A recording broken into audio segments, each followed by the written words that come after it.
So welcome everyone to our QLOC webinar. We'd like to say a big thank you to Jenny Cameron from Crandon, who is coming to give us, I'm hoping, an excellent session that we'll know everything about EndNote by the end of it. If you have any questions during the session, if you'll just put them onto chat and I will ask them of Jenny as we're going through the session. So yeah, please feel free to use the chat function because we've muted everybody's microphones. Thank you very much, and over to Jenny. Okay, so welcome to the, I can't see the number, can I? How many people are here, and a nice crowd in the room. So what I've got planned for this afternoon, actually, can you confirm that people can hear me, okay? Because I can't see the chat box, so I won't see the questions. Actually, is there any way I can see the chat box? Might help, might just be useful. I won't always look at it, but probably can't do it while we're in. Oh, there. Okay. Click on there and To the side. Okay. Okay. There you go. People can hear you. Okay. Great. It's just because it shows on. Oh, okay. So I suppose I can have it on the other. You can move it onto the other screen. Move it onto the other screen. That's better. Perfect. And so I won't promise to look at it, but so what I've got planned for today, I've got to get these screens working. Oh, okay, go that way. No, something's blocking me moving on. Ah, that's better. Just for those of you who haven't met me before, and so I need to get my voice going for those in the room as well. I'm Jenny Cameron. I'm from Melbourne and I'm a librarian, and I am also now a nutritionist, but I worked for decades at university libraries down in Melbourne and had a lot of experience with EndNote and research, organising researcher training. I just work as a consultant for Crandon. One of the reasons that they send me into places like here at USQ to do this training is to create a better connection between all of you and Crandon, so that you know who they are and what they do. Crandon is just Ben and Lisa. Ben's the tech support wizard and Lisa sort of runs the office side of things. So they handle all the site licensing across Australia and they handle the tech support queries. They do get a lot of queries direct from students, but they welcome anyone such as people who are supporting EndNote, librarians, to sort of help intervene, because it builds up your expertise as well if you help troubleshoot. So they're very happy for you to pick up the phone and call Ben if you're trying to help someone with a particular problem. You don't necessarily need to put the person directly onto them, but they can. They try and manage all the queries they get. Okay, so this morning I ran through a basic session with a small group here. And so the idea for this afternoon, apologies, the times were changed. So it's between 1 and 4, not 1:30 and 4. The basic session, we just went through creating an EndNote library, adding reference from various ways, a little touch on bibliographic styles and working with Word, and then just a few other features of working with EndNote, such as grouping references. So what I'm planning for this afternoon is to run through what's the latest features in EndNote X9 and EndNote Online. And for those of you who have been to my sessions in the past few years, you'll know that there's probably not a lot that's new with X9, but I do also talk about the new features in X8, X7, particularly those ones that researchers would use to work collaboratively with EndNote. So I will be going through those in some detail. And again, I know I've done this before in previous years, though hopefully some of you are new, and or some of you will enjoy the refresher. So that will take the best part of the first hour of the session, is just running through those key features, particularly around library sharing, library syncing, which is sort of those newer things. They're not new with X9 though. I also talk a bit about using PDFs in a really efficient way, so I'll be talking about that.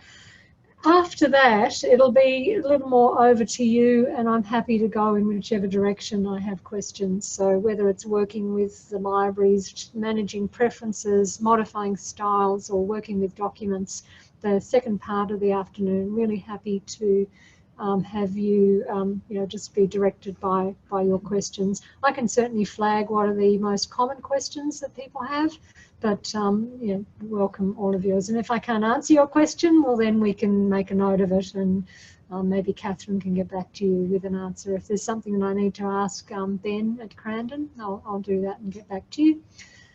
I have flagged right at the bottom that the last part of the day I'm happy to it's probably a little hard to do with the remote group, but to have a discussion about EndNote training and support in case people have questions about actually just running programs, what you put in them, what you don't put in beginner or advanced workshops. So happy to go in that direction. Okay. So the first thing, and I was really pleased to hear that at USQ that the major bug when EndNote X9 first came out was picked up early here and it was reeled back in and not distributed. So when X9 without the update patch came out, one of the most significant bugs was involved if someone ever unformatted their document. If they had page numbers in it, it would duplicate the page numbers, and that was pretty nasty sort of error for someone, particularly say a PhD student near completion with a huge document. So hopefully at the other organisations from where you're all from, that you're now have been able to roll out the full EndNote X9 with update patch. The patch that was X9.1 was the one that fixed the main errors. There's since been a second patch for Windows X9.2, and it's important if you're still got some lab computers that are with X9, not the update patch, that they get updated. Hopefully that might have been happening. I've been at some organisations in the first half of this year where they had to wait till now, the break time, to do that. So hopefully you're all okay now. It's just that if a student unformatted, or say a PhD student unformatted the document whilst on one of your lab computers, then the problem would have kicked in, even if they've got it right on their own computer. That's what the note is about the update patch, very important. There was a few other little niggly problems with X9 that also got fixed with the patch. Okay, I'd just like to always mention, in case people aren't aware of it, but hopefully you've got libguides all running which have links to the various help things, but there's a handy little EndNote how-to book that's useful for letting your users know that it's there. And I particularly think it's useful for researchers looking at the chapter on collaboration, and I'll be coming back and talking about collaboration in a little while. Okay, so in terms of what's new in X9, yeah, there wasn't a lot. They changed the icon colouring from blue to purple. There was some enhancements in the sharing of references, in that you could now share your library with someone without it being the whole library, which is an advantage. And you could also share a library without giving read-write access. Whereas up until X9, if you shared your library with anyone, they had full access to the library, which isn't necessarily what everyone wants. A couple of new reference types and increased integration with Web of Science. And I mentioned that there were some issues, but the issues should have all been ironed out now. I'll just mention the advanced guide. So I've got notes on page 2, and I'm going to cut away from the slides soon and just talk through the guide. Hopefully all of you online was sent out this guide and can be looking at it now. So yeah, just talking about the new features, so to see it in more detail rather than on this screen. So I need to toggling between my slides and EndNote are not easy. Let me just, where will I go with this? Escape. Here we go. Just to show you that so I've mentioned about, so just looking at top of page 2, I've mentioned you can share your complete library with read, write, or read-only access. You can share custom groups in your library with other EndNote online users from within your desktop library. So that's something that's quite new. So I played around with the library this morning. I've got a couple of groups, and I'm just going to show you how there is now the option when I right-click my mouse. Is this showing there? Yes. To share group. But of course I haven't synced yet, so that's not going to work. And that's and if you've had a group shared with you, that you now have the facility to see that. This is a group shared through EndNote Online. You'll now be able to look at that within your EndNote desktop. That's the main changes with EndNote X9. So I'm going to sort of wind back now a little bit to talk about what was new in X8. And I know X8's been out for quite a few years now, so most of you will be familiar with that. I think the most particularly useful feature for me as a EndNote user, actually I introduced myself to the group this morning mentioning that yes, I've retrained in nutrition, and I use EndNote just about every day in my role as nutrition, because I'm always interested in the research and always downloading articles and adding them into my EndNote library, and I read them from within my EndNote library and mark them up and highlight things and so on. So I use it just about daily in that role. And so things like, being able to look at the references you've recently added. Now, because this particular library I've got open here is one I just created today, everything was added in the last 24 hours. But you can set it to something, in a large library, what you've added in the last 7 days, and you can just have a quick look at that. So that's quite useful. The other thing, and I keep going back to this one because I keep finding people that don't know how to do this, so I'm going to mention it again. Under what was new in X7, the PDF auto import, I'm going to come back to that one, but I just want to mention when you open an EndNote library and put references in, you'll see on my screen here that some of these are in bold and some of these are not, and that really annoys me. So I like to be able to turn the unread feature off, and also to get rid of, I'll just check here, you can see my cursor, yes, moving here, to get rid of this column here, because I just find it's not much use. And where you can get rid of that is in the preferences, read, unread, and first of all, undo it so that you're not showing unread references in bold. I'm going to apply that.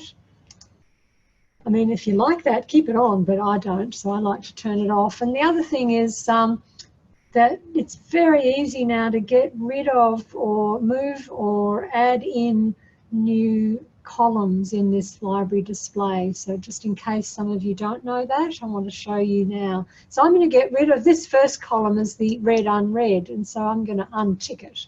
I don't want it there. But what I do want in my first column is I actually want the record number, because I find that's quite a useful thing to have in my EndNote library for a few reasons. One, to do with dealing with documents, but also that it means it's a way that I can sort by record number and look at the most recently added items that way. And so that's my favourite column there. And you can see it's very easy to move columns around. So it's like if I wanted this one after that one, you can just click and drag. So that was new a few years ago, but just in case you didn't know that. So you can just right-click your mouse and you can add a column in. You've got up to 10 columns that you can have in your reference window. Anyone got any questions so far? I'm not seeing any, but I'm not sure if it's...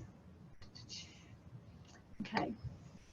Actually, Jenny, it's a comment, not a question, but having the record numbers visible is actually really important when there are problems with your document. Yes, yeah, that's yeah. Yeah. So, yeah, I agree.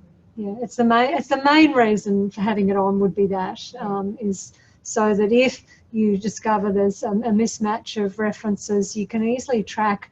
Oh, you know, why doesn't it find? Oh, because record 22 now doesn't exist anymore.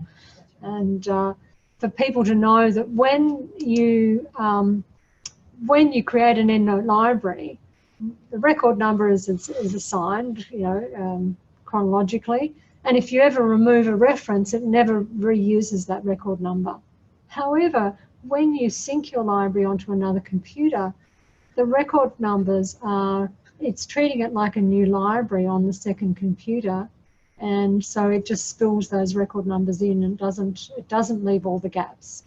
And so you can end up with different record numbers on different computers and you're working in the same document, and that's something that is worth knowing about, and I've got a mention of that on over on page 3. So it's probably time to delve into talking about library syncing, which I know some of you are still nervous of. Oh, what can go wrong?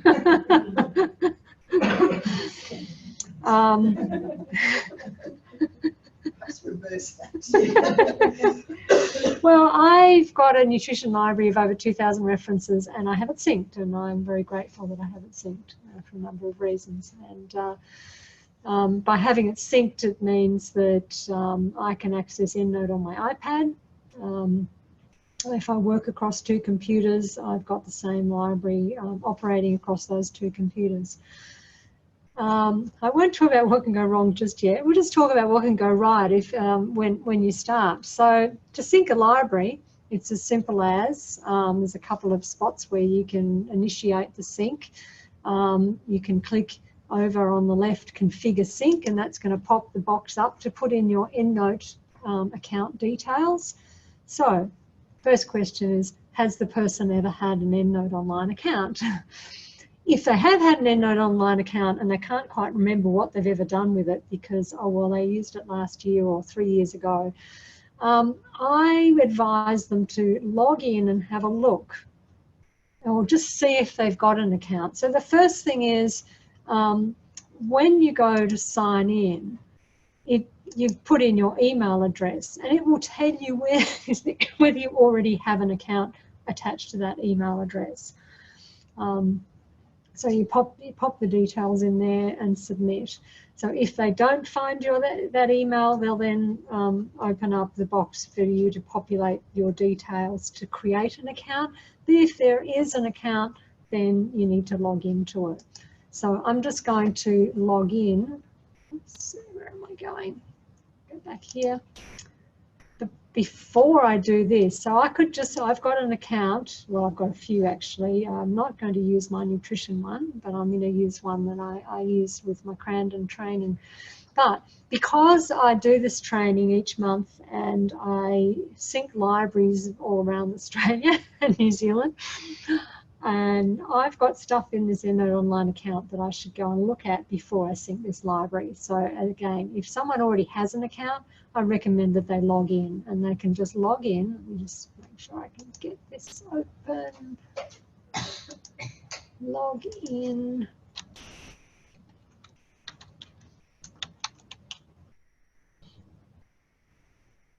There's the EndNote online login over at the top right. Going to go there, yes. And put in my details.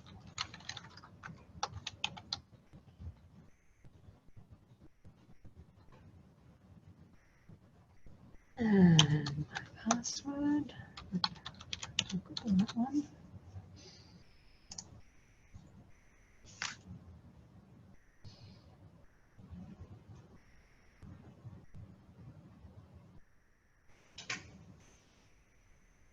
And so I look in here and I discovered I've got a lot of overlapping overlapping references from what I've got in the library I'm about to sync. So I'm just going to do a little bit of a cleanup.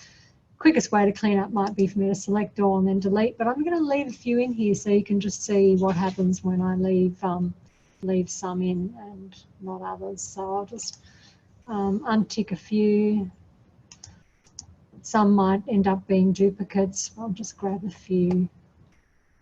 Whatever. This one, and what else do I want in here? Just a few. I'm going to delete the rest of them. Means that my groups will end up having a lot of groups with 0. So these groups are also going to merge with my library. So if I didn't want that to happen, I would go in and manage my groups and start getting rid of some, but that will take me a bit too long. I might just get rid of a few that have 0 in them, but otherwise you can see it's a little time consuming. You can actually, when these have gone into my desktop version, I can delete them from there, because once they're synced, everything I do in either place will be matched. So I don't need to do all the cleaning up before I start it. But what I didn't want to do is have a massive duplication of references. So that's essentially why I advise someone to go in and look. However, the other question a user you need to ask someone who's new to this is, have they synced this library, this very same library before? It might be because they've sort of, I don't know, sometimes it's hard to know what someone really has done. They don't quite know what's led to where they're at now. But one of the problems with giving them the advice, oh, just go into EndNote Online and empty it, is that if it turns out the library that they're about to sync is in fact the library that EndNote recognises as the sync library, it will actually empty the library of all those references. So that's one reason why the first step that anyone does, I'm going to toggle back to EndNote now, before you sync, you create a backup of your library. It's the most important thing, and it prompts you to do that, so I'll go and do it now. So that if in the event of that emptying of the library occurs, they've got the backup. But if they've never synced before, that won't be a problem.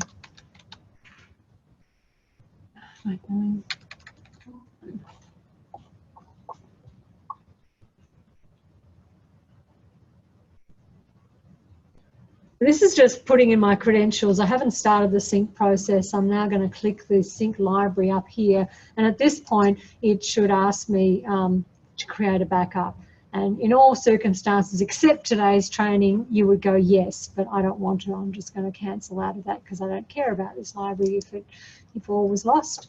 So I'm just, whoops, did I hit cancel? I meant to say no. Don't want to create a backup. So now I left just a handful of references in the online one, so they're going to be added. I had 25, it's already gone up to 27. Did I only leave 2 in there, did I? No, 28. Showing 28, only showing 27 there. There we are. So anything I do in either place now, is this finished? I'll go back here and I'll just refresh the screen. There should now be 28 references coming up in here. Not yet.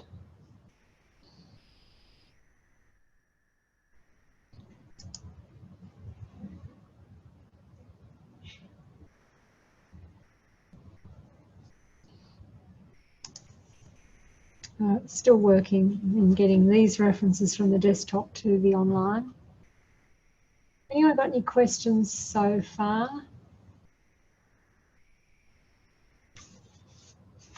So on page 3, just the first part, syncing for the first time should be fairly straightforward. And just know that wherever you make the change, it will be reflected in the other place. I'll just go here. This should now have 28, hopefully. Yes, now there's 28. Now you can see that I've got a bit of a mess of all my groups. Easier to actually fix it up here. I can delete group sets. I've got several group sets here that I've deleted groups from, but it's just a bit easier to delete from here. Duplication, delete group, and so on. So I could go through and clean it up, but I won't do all that. So that's the first thing, is just to sync the library. So at this point, I can now access this library on a second computer merely by opening EndNote on that, installing EndNote on that computer, opening a new blank library, empty library, and then saying I want to sync this with my online account. So once you've synced this desktop library, what's in here in the online account becomes your, what you've got access to on multiple computers. So for that student who works on campus at times and then works at home or has a laptop as well as a desktop, that this is their best method, so that if they work on one computer one day or another one at night, then they can sync the second computer or more. They can have 3 computers. They could have multiple computers that they use, and each time that they open EndNote on that computer, any changes they've made on one of the other ones will be reflected in the online, and therefore those changes will come through onto the second computer. It is wise, well, there's a few reasons why people might want to have, I'm just going to go into the preferences. People might want to have syncing not happening automatically, but there's a danger with that they'll forget to manually click the sync button. And so you actually, most of the time, would want this to be on, but I know there's been a few times where people have come to the point where they think, I'd rather not sync automatically. Do I have any questions? There is a question. For library, have users previously synced their library before? So the answer to that is you get them to log in and see, is their online, EndNote online library, the library they want? Like, does that have their references? So if they're on a new computer, or they, something, I don't know, for whatever reason, they have that they're just opening an empty library, or if something's gone wrong, then if their online is okay, then they open a new empty library and then sync that library with online, and so everything that's online should come into it. So it's one of the main fixes if the online version is the correct one. If for whatever reason their EndNote Online doesn't represent everything they want, they've got another desktop version, then there's some fixes that might have to happen that are a little more complex. I refer to that in the just part way, or just the sort of second half of the page, where it says if you've already synced a library and you wish to change it, you can simply configure sync for the new library and it will merge that library with the online. And it warns you that it's a new library. However, sometimes things have gone wrong, and the most common way this happens for there to be a problem is that someone has on their desktop, they've got their EndNote library in a particular location. They've gone into their document space and they've got their EndNote library sitting somewhere, and they've decided to do a cleanup. They want all their thesis stuff in a folder, and they shift things about, and they think, oh, I remember there was this data folder, that's important, I'll take that too. So they've done the right thing in terms of they've moved their EndNote library and their EndNote data folder into a space where it will function. However, the pathway that library was synced to, which if we go into the preferences for sync library, this will have been broken, and that's what can cause a problem. And that's why on the Crandon website, Ben has a set of instructions about resetting the sync, and to get over, because in a sense it's the same library.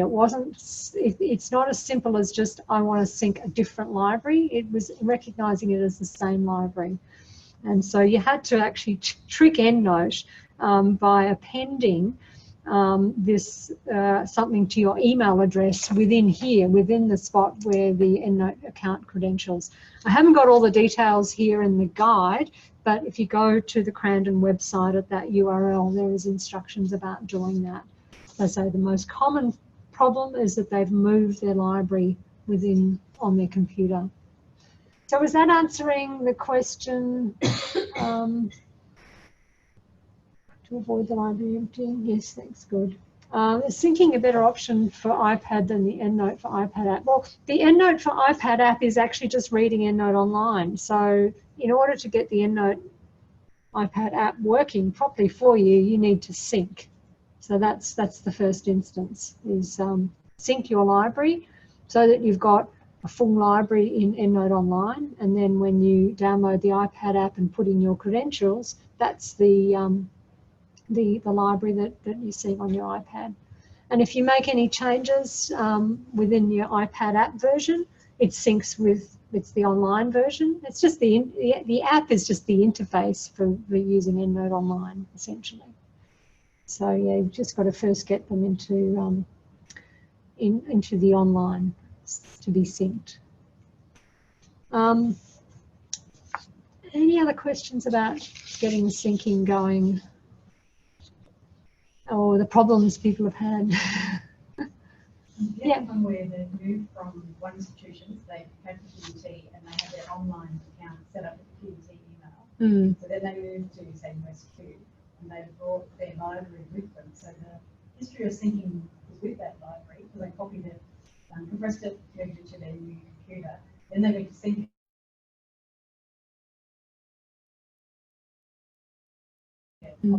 This isn't the one that we synced to last time. So that's actually the first time I've come across that happening. And then you had to break the connection with the old one and set up a new account.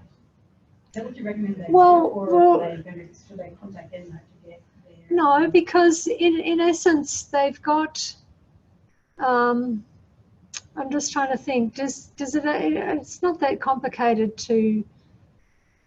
They've got a library on their computer that they now want to sync. Can you just repeat the question? Yep. Okay. So this was someone, in essence, what they're trying to do is they need to change the email address. Yes, because they couldn't get into their old EndNote Online. No. They couldn't get into it at all. No, because they were using their old email for QUT. That was no longer active. No longer active, so yeah. So they need to change it, and so they're looking at a library, which they've got their library of however many references, and so now they want to make this change. I'm not actually certain that if they just changed the account credentials, what did it do? It came up with a message to say that this wasn't the account this Yeah. library was sent to last Yeah. time, Yeah. and that you had to actually break that connection. But is that wasn't anything tricky though, was it? That was just continuing. Yeah, that's right, but it's just when it pops up, you sort of think that Yeah. they're going to lose everything that was in Yeah. that online library then. So, but they wanted to start afresh, that's okay. Yeah. But if they had things in that online library, they would have been able to access. I mean, there's a couple of things in the sense that, I mean, before they do that, they would have had their backup in library. But I would have thought that you should just be able to change the email address, and therefore you're syncing that library will now be synced with this EndNote Online account. Except that if they've made a change in the online account while they were in transit to the new institution, so they made the account, but made the change last in online, that's not going to then sync to their desktop library. So they'll only get the desktop library change. Although, if they've made a change to their online, whilst that, like, they're not getting emails, they're not accessing an inbox, but from EndNote's point of view, that account is still active. So their desktop should reflect what's in online anyway. Don't you follow? Like, only if they synced it. So if they synced the desktop, it would, but if they were working in another location, so they were actually working on a computer lab computer and only with the online changes, and they added a reference to their online library. But with that library that has been linked to the old email address, it's like they don't need to be opening the email itself. You don't need to have access to your old email account in order to have this library open and just sync it. But it was their EndNote Online account, because that's your EndNote Online account, is your email yes. and password. Yeah. So they had a new email, so effectively. I know, but if I'm staring at a library of 28 references, let's say it's 2,800 references, and it's been linked to, let's say, you know, it was a few years ago, I was Jenny at vu.edu. Now, I can't log into my VU account, but EndNote doesn't know that, and EndNote doesn't need me to. All EndNote needs to know is that this library is synced to an online account, but you don't want to keep going with that. So long as this library is synced, before I make the change, it should be identical to what's in EndNote Online. That's all I'm saying. This one was they couldn't remember their password, so it had to go to the email that I guess was linked to the account. But it almost sounds like they hadn't been, they mustn't have been keeping their synced library up to date. No, they weren't. So, yeah. That's why keeping syncing as a default, have it sync automatically, so that they wouldn't have had that problem. Yeah. It was interesting though. Okay. What was, so there's one more thing to say about syncing. It also relates. Yeah. About the online library. Oh, okay. Is it correct you only have one EndNote Online library? Well, so you only have one online library per email address. In terms of on one computer, you don't want to get into the sticky mess of having to change between. So just to backtrack a bit, my example is I've got a Gmail address that I use for my nutrition library. I've also got an account with EndNote Online at Jenny at Crandon. There's actually no limit to how many. I mean, every email address I have, I could have a new account with EndNote Online. The question comes into, on this computer, which identity am I?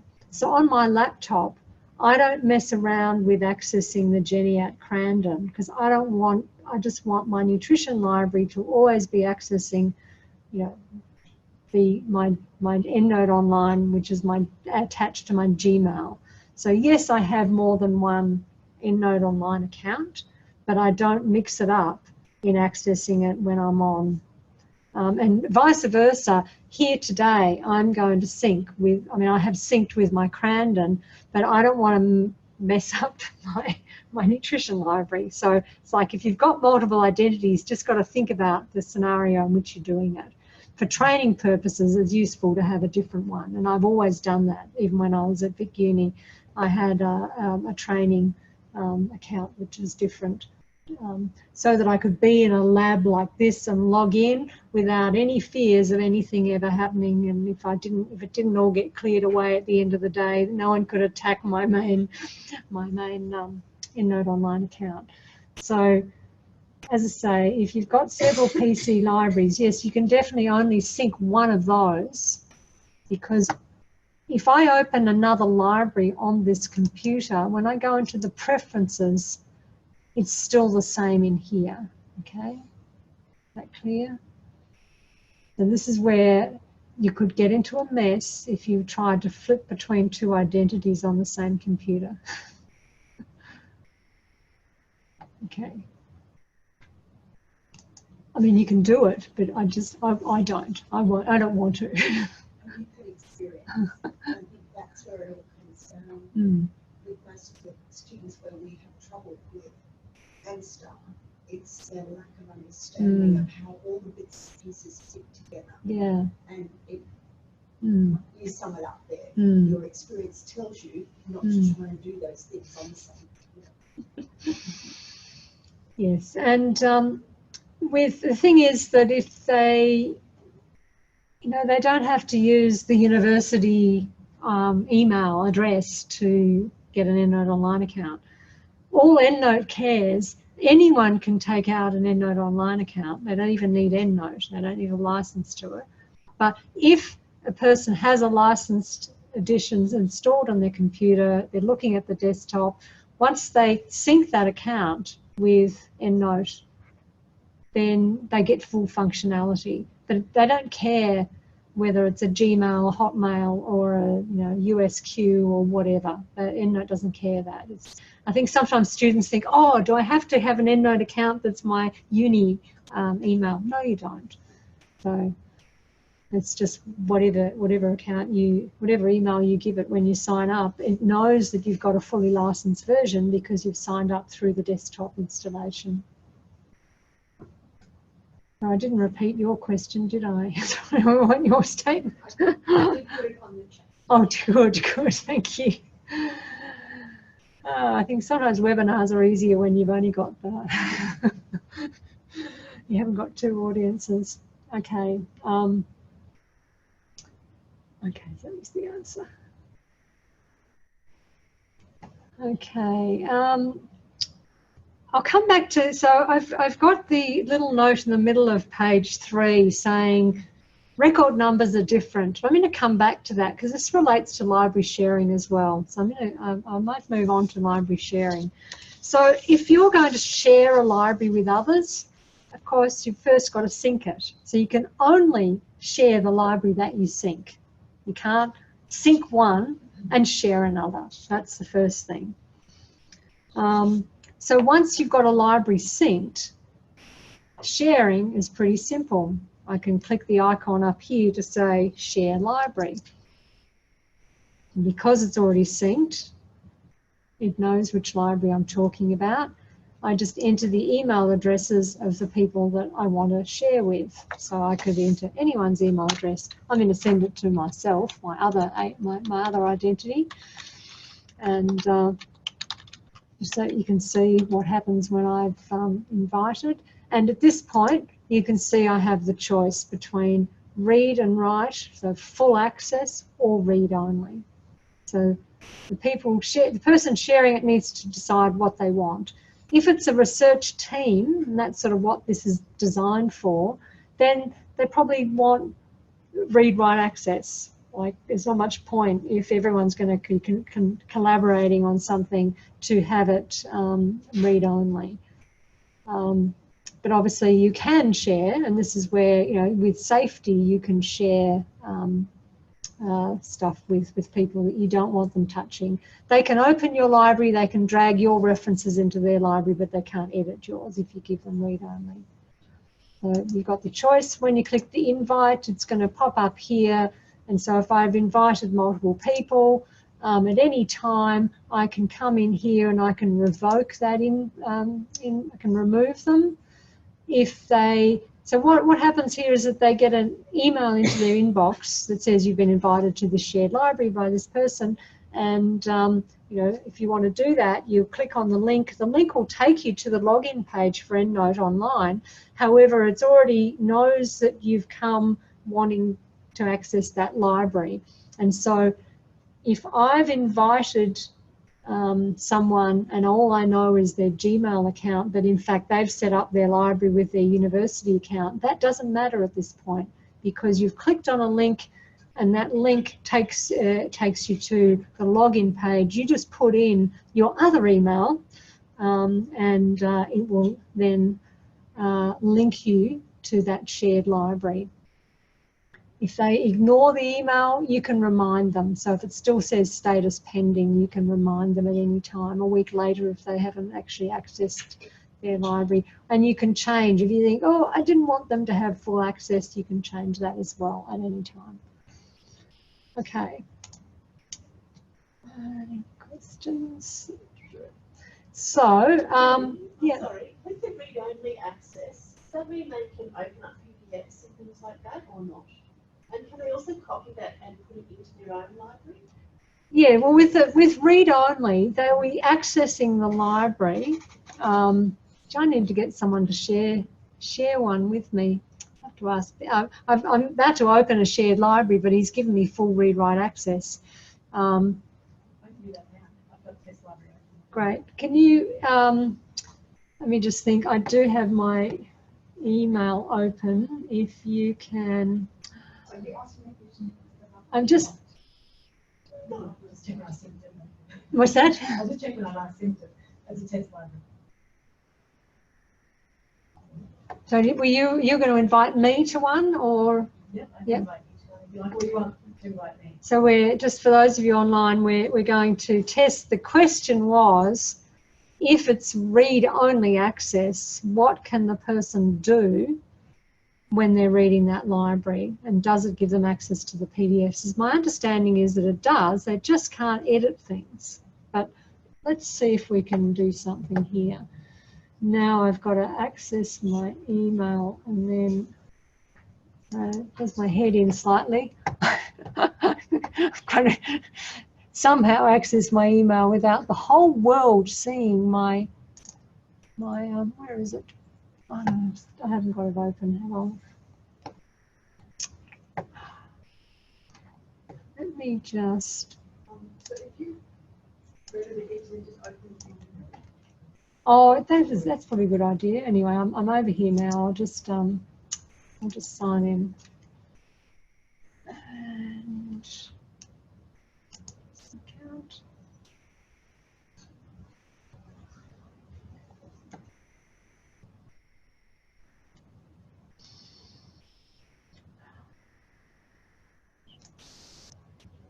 Invitation to share. Okay. Seeing this. Accept. Oh, I just realised. Did you send it to the Jenny at Crandon? No, I haven't actually added it yet because I wasn't too sure which one you wanted. Yeah, sorry. I read both within my Gmail, so I'm just if you could send it. If you could, you might need to. I might need to wait for you to send it again, but I'm just going to see if I can get in. Oh, Jenny at crandon.com.au. And I'm going to read and write. No, read only, because I've got access. I'm just about to open Ben's account. Yes, very quickly then too. So. Okay. I might have to go back into my email and refresh.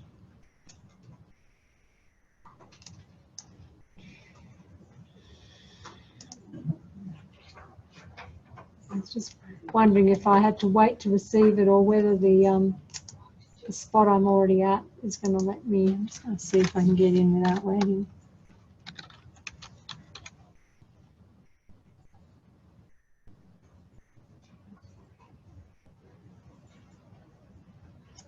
Hang on. I know what I was responding to. I haven't received your thing yet. That's it. Do it again. Refresh.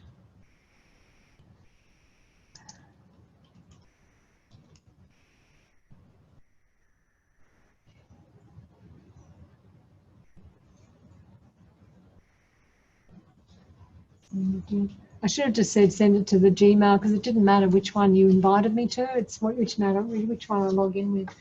I'm not seeing it yet. Oh, here we go. Got it. Okay. Accept.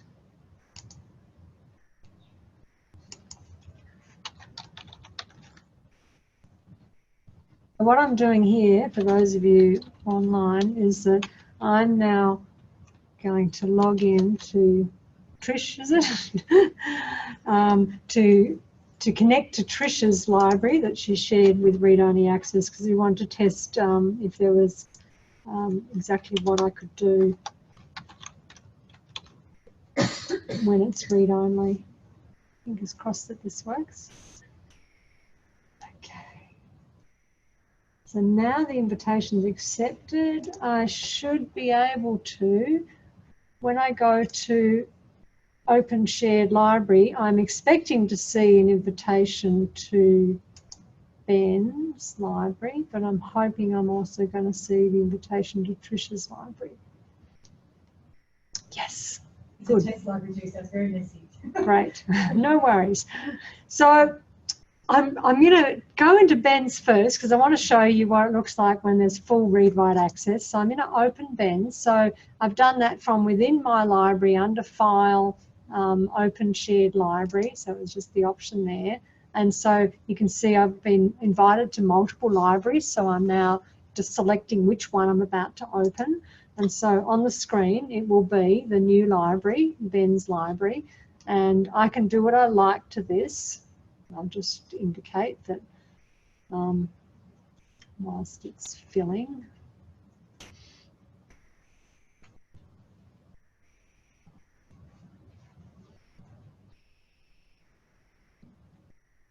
Until it's filled, it keeps on saying 0, but down here I can see that there's getting up to 32, 40, 49.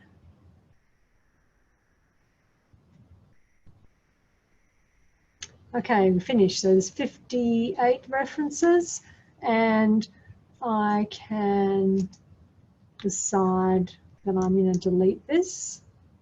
I have full power. Gone. It's in the trash. I can empty the trash. Me trying to right-click my mouse and empty trash. I'm not responding.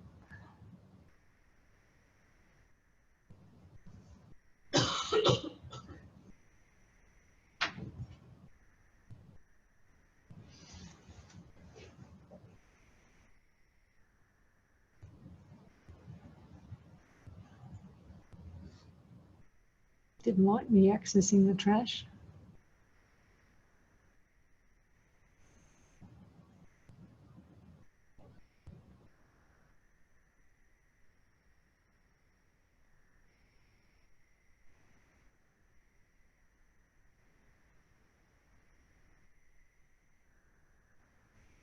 Still saying retrieving account info. No, not responding. Here we go. Empty trash. So you get the idea that I have full access to his library. What I can also do is tile my library's open in the background, so I'm going to tile it so that I can see my library over here and Ben's over here. I'm just going to change the layout though, because I want to be able to see his references. So for example, I can take one of his into mine, and I can take one of mine into his. So that's full access, PDFs and all. So now I'm going to shut Ben's down. So when Ben now opens his library, are the changes that you No, because made? I actually just I was absent-mindedly. I just clicked the wrong thing. So I hadn't synced. So I hadn't, and I didn't let it finish syncing. So the changes I made, you won't see. So let me just jump back in there. Hopefully, the second time it's already come into this computer, it shouldn't take so long to populate. Yeah, so it doesn't take that length of time downloading, except for organisations that use a Citrix environment. So if ever you find yourself helping a special research team that are like outside the university and they use Citrix, like some, small research departments, government departments that use EndNote, they use Citrix, and every time they start an EndNote session, it's like it's on a new computer because it's just the way Citrix works, and so that causes problems. But otherwise, for everyone else, it takes no time at all once you've already opened that library. So yes, I can, so the changes I made are here, only I hadn't synced them. So I'm just going to click the sync button. So I'd emptied his trash and so on, but he wouldn't have seen that if I'd just shut it down quickly. So once it's been synced, has it done it? Then the next thing, and to demonstrate what he can see, I'm going to go to the activity feed. So in the activity feed, it shows, no, it's only showing June. Let me just, hopefully should have synced. I should be able to see the activity feed for today's date in here. This is what I did last month. Maybe it Was I dreaming? I thought that's one of the ones that I'd done. Just delete another one. And then sync it.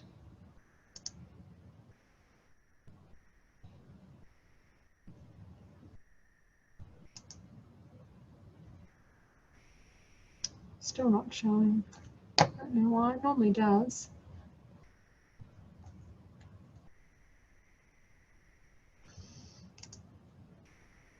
Here it is, now we're going. So you can see what I've done. I've added a reference with an attachment, moved a reference to trash. Okay, so yeah. So do you recommend us to open always from the file open shared library, or can we go open recent libraries to access Ben's library? You've got to have your library open to be able to open the shared library. Right. But can we also do it through the Open Recent is your library or whatever library on your computer. So Open Shared Library is relying on your synced library, your EndNote Online account, and what others have shared with you. So they're two separate things. through the online space? Yeah. So open down here. So the question was about can you open Ben's library through Open Recent. Open Recent is only going to be accessing the recently opened libraries from this computer. Open Shared Library opens that box up, and we'll do that. We'll now have a look at Trisha's library. We can open Trisha's library. May as well have them all three open in the background and give it a few minutes to retrieve. This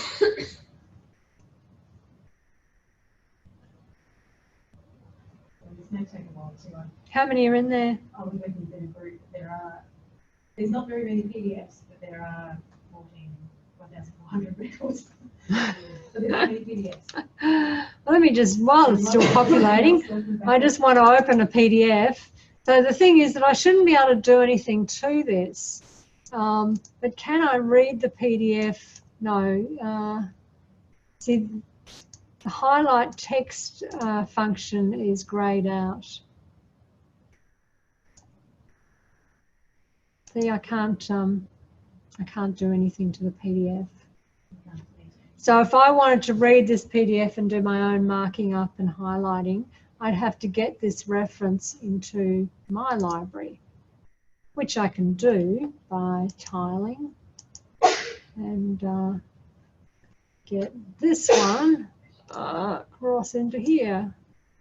And then I can, so then the next question is, does that give me full functional access to that PDF? And I can now, see, highlight text. So I couldn't do it in the read-only library, but when I brought the references into my library, I can do what I like. Yeah. So it is functioning how I imagined it would function. Yeah, I just wasn't sure about the what it did to PDFs, but yeah, you can't. Back in your library, I can't do anything. They're all open in the background somewhere, but open shared library. Trish, open. Oh, I've got to find it from here. Yeah, there it is. So yeah, I can't send it to a trash. I can't open and edit, and I can't attach the PDFs. Won't even let me, like, apart from not even letting me save, it won't let me actually touch that and delete the and, for example. Okay, so that was good to test. What have we got? Anything else outstanding? So, library sharing. One of the scenarios by which people would be sharing their library is because they're working on the same document together. Okay, So they're collaborating on a document. They may have the document in a shared drive in their organisation, or shared Dropbox folder, wherever. They're working on the document, and they're accessing the shared library. So let's say it's maybe not Trish's library. I want Ben's library. And saying finish sync. Hang on, I can't sync anything anyway. I can't change it. No. Unless you've added something, but yeah, it won't let me. I'm just curious as to why it's, oh, I know, because it hasn't finished dropping in there. That's why. I'll just say close now. Yep. I'm still trying to add the 1400 references. Okay. So let's say the team library is this one, which for my purposes and for everyone else in the team except Ben. Ben might have called this, bats or dinosaurs. I've no idea what he's called it. But for every person accessing the library, they just see it with the name of the email address. And so let's say this is the main library to work with a document. And, you open a document that's linked to EndNote. Now, this one's not. This is the other way around. This is linked to my document. Let's pretend it's linked to Ben's. If he's been working on a document yesterday, and then I'm going to work on it today, and he's added some references, done something, whatever, from his library. I've opened his library, and I'm now going to start working with it. Ben's library on his computer has a different set of record numbers to what I have, okay? If you look, it actually goes up to 61 because there were some references in the trash. Ben's library, I bet you the latest reference he's added to his library could have hundreds, could be in the thousands, because he just uses this as a test library, adds stuff, deletes stuff, does stuff. So he will have more than 60, record numbers will be much higher than 61. So just to, so you can understand, the record numbers are different. It's the same when you share your own library yourself, with you, when you sync a library and you access it across multiple devices. There's different record numbers. So you get that, and then you think, what happens in my document? What happens in my document when I unformat this? And it's going to have, Campbell as record number 1, or Beeshold number 1, and yet in this other shared library it's different. Okay, so this is where the instruction halfway down page 3. Accept and understand that when a library is synced to another computer or you're accessing a shared library, each person is looking at a library with different record numbers. Now, EndNote can cope with that, so long as, if you plan to unformat, you have clicked update citations first. So you actually want to reset for this session on this computer, and they would all change. I can't demonstrate it as such because I don't have a document that Ben's worked on. But if Campbell was number 1 on mine and Ben worked on it, and in his Campbell was number 63, it would be when he clicks update citations, in the background this will become that other record number. Okay, so people working, collaborating need to understand that. So it also means they need to pass each other the document or leave it in the shared drive in the formatted state. Okay. So it must be in its formatted state, not its unformatted state, when someone is opening it on a different computer accessing the same shared library. And it's the same principle for someone who's working on their own document with their own library across more than one computer.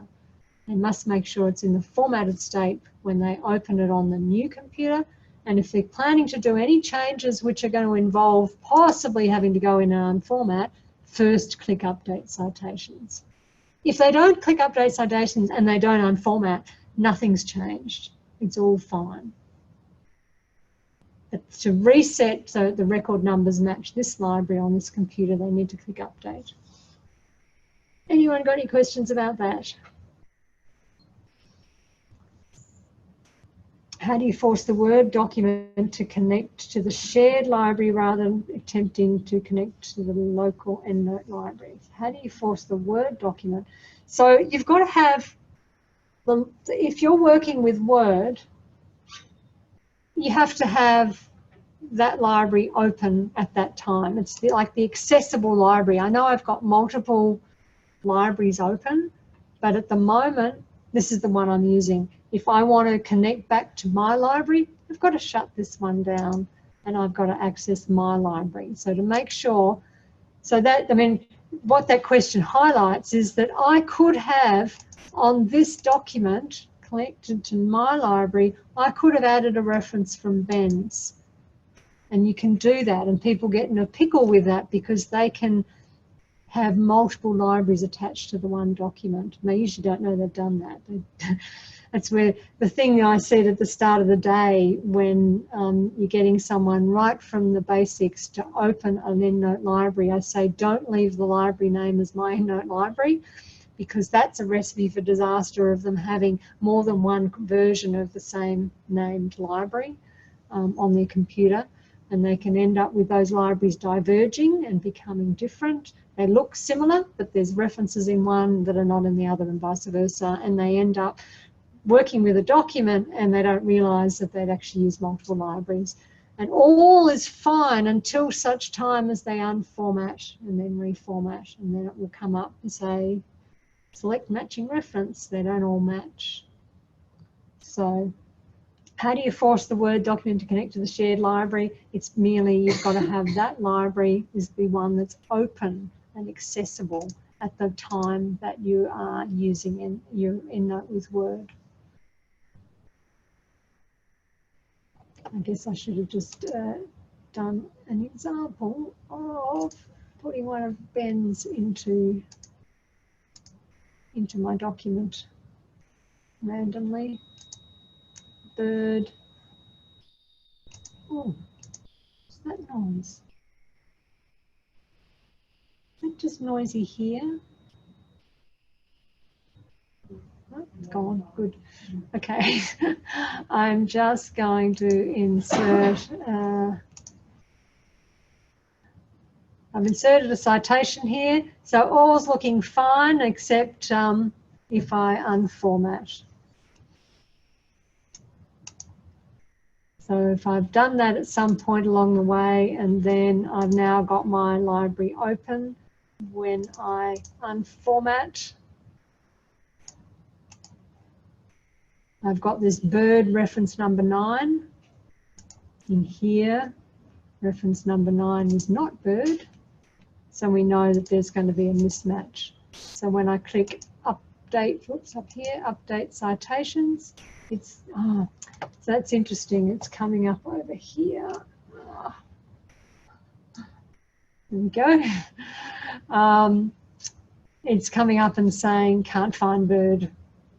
So people can do that to themselves with their own libraries where they've got it ended up with more than one library that looks similar but isn't the same library.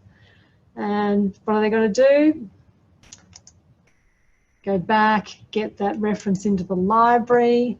So I need to open Ben's library, find bird, and then bring it across. And then rematch it. Tile my windows. I could just copy and paste, but anyway, where are we? Tile my windows and get bird into here. And now it's in there. I can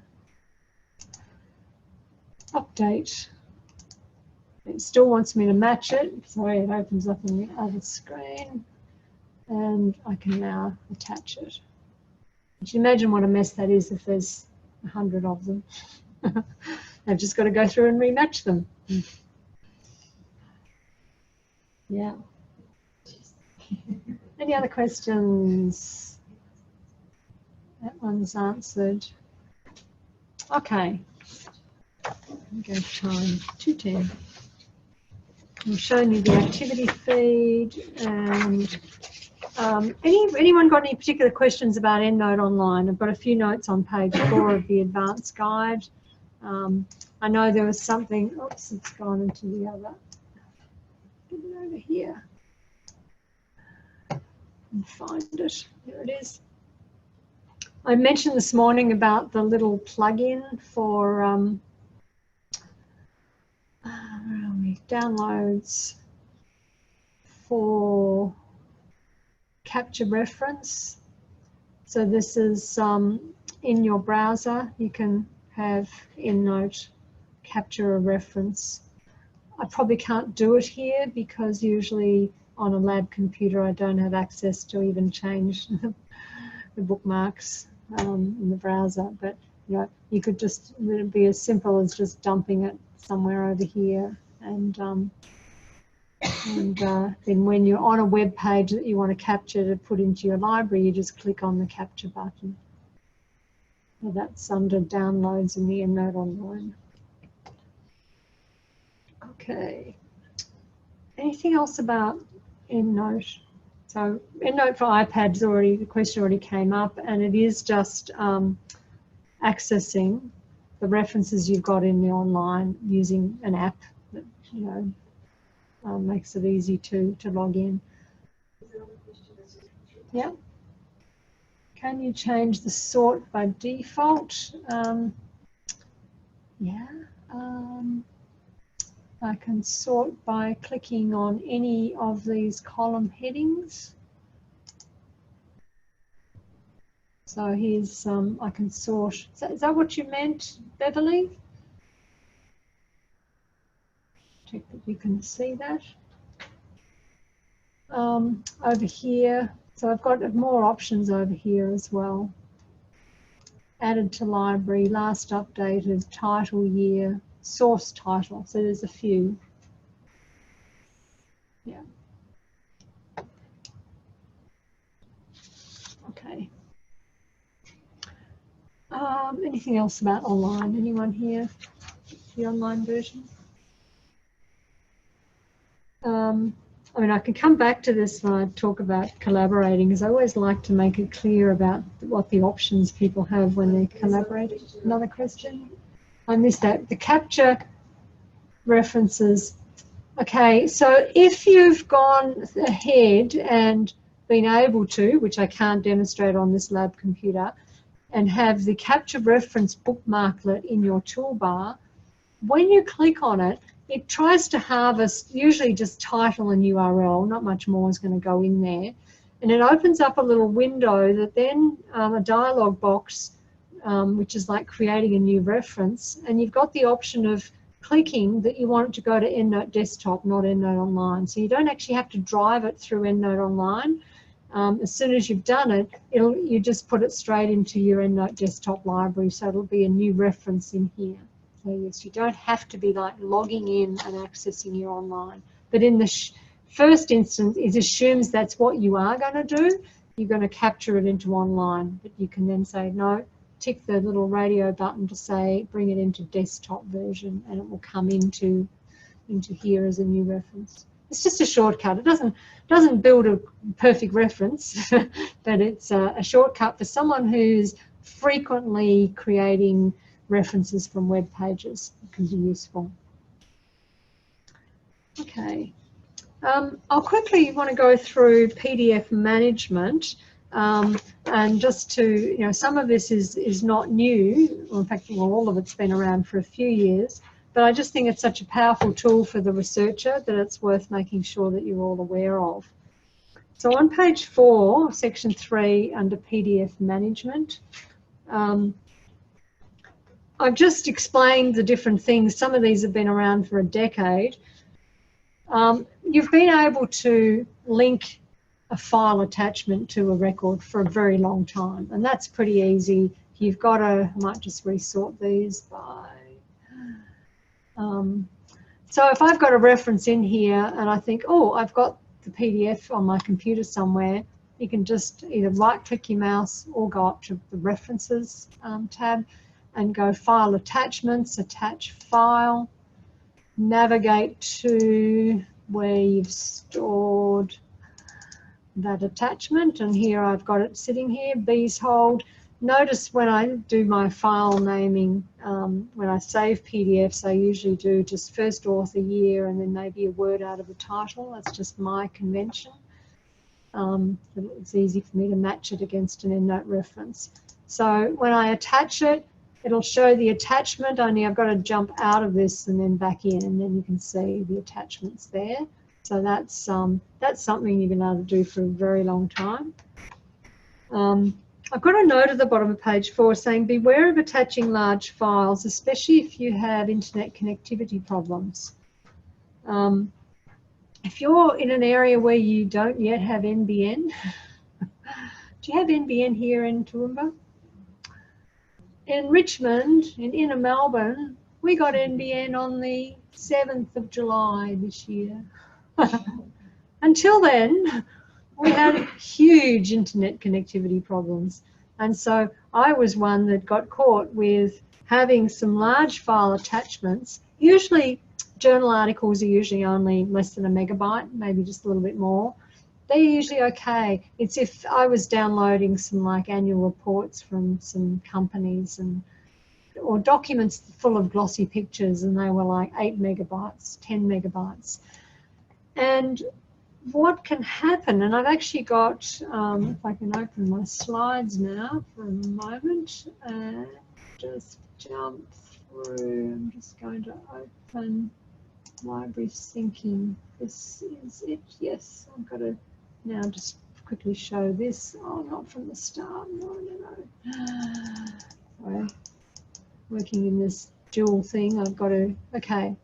So on this screen, it actually shows you a screenshot for what happened a few years ago to me, that I had some attachments that were too large, and when the internet was having a dodgy day, which was almost every day, I would still have internet. Like, it wouldn't be that I was totally offline, but an attachment would get stuck. And then forever after, every attachment that was new into that library wouldn't sync. And so you can see in this screen capture that my local sync library had 1,322 attachments, but my online only had 1,293, so there was like 30 odd missing. And until I realised that, what I had to do was to kind of backtrack and find the attachment that was causing the problem, or multiple attachments, and actually remove them from my library.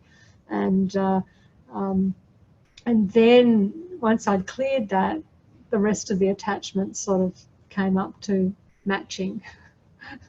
So I used to say to people, you know, keep your eye on the your sync details and see whether your online library. Now, another thing which is just something historical, because this nutrition library has been going for a very long time, and it's been synced in various versions of EndNote for some unknown reason, completely unknown to me.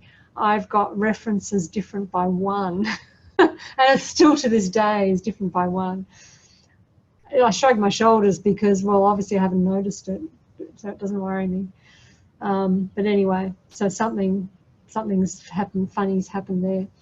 But it was the attachments that was the main thing, and it meant that if I was working across 2 computers, or I wanted to access those attachments on my iPad, I wasn't going to see them until they cleared. So that's just, so what Ben found initially, when he was having, a lot of people in Australia were complaining of that, but in the US and even in New Zealand, wasn't a problem because they have first world internet.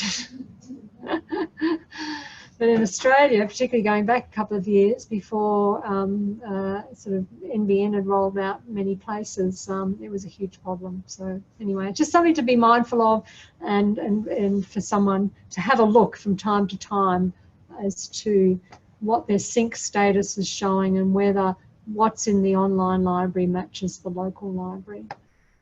So you can see this was back in February 2018. It was late in 2017 that I realised I had had a problem. Okay. Any other questions? So that was just a little note. So just moving on about the PDF management. So again, just attaching a PDF, never been a problem. You've been able to do that for years. The next section was being able to create references from PDFs. I showed that to the group this morning, and I assume most of you are familiar with this, but just in case you're not, I will mention it again, because for a researcher, this is often where they want to start. They want to start by getting all the files they've got on their computer into their EndNote library, and so it's really important everyone knows this. So to create a reference from a PDF, you go File, Import. You can do file by file, but you can also import a whole folder, such as, so I might now choose my folder, which is the, no, that's going to make a mess. I'm just going to do it, but you can choose a whole folder. I'm just going to cancel. I'm just going to go by a single file for now. Import file, find the file, and open PDF. If it wasn't already set to this, it might have been set to EndNote Library. You change it to PDF, and then you click Import. And if the article, the PDF, has a DOI within it, it should match and build a full reference, which it has here, complete with abstract and so on. Okay. So as I say, that is a very easy way of building an EndNote library, and for researchers, it's just fantastic. That's exactly what they want to do to start their EndNote library if they're new to EndNote. Okay, so the next thing is the automatic import. So when this came in with EndNote X7, this became an absolute game changer for me in the way I use EndNote. I used to get confused with, I'd find an article I wanted to read, I'd save it somewhere, and I'd think, oh, I have to get it into my EndNote library. And I used to read articles just through, you know, wherever, open PDF. Once this feature came in, I pretty much always read articles through EndNote, because what I can do is set the preferences. So I'm going to go into Edit Preferences, and I'm going to set the preference for automatic import from a particular folder. But before I do this, I just want to show you the folder I'm going to choose. So I've got a folder here I've called Nutrition PDF Handling. If I open this folder, there's 12 items in it. Now I could get all those 12 items into my library first off, but I won't. I'm going to leave them there. So note, it's in this PDF Handling folder, and there's 12 things in it, no subfolders. So when I come in here and set the preference, I'm going to make PDF Handling enable automatic import. So now it wants me to navigate, and I'm going to choose this one with the 12 items in it, and then go OK. Now usually it doesn't import for a little while, like a minute or two. Once you've got the connectivity with this, it imports in the background. But what I find is it's often easier if I just quickly close my library. Okay. And open it again. So this is where Open Recent allows me just to open the recently used library. And at this point, now you can see it's digging into that. It knows to look now in that folder that I gave the URL for, or the pathway for. So it's now going to import those 12 items into EndNote.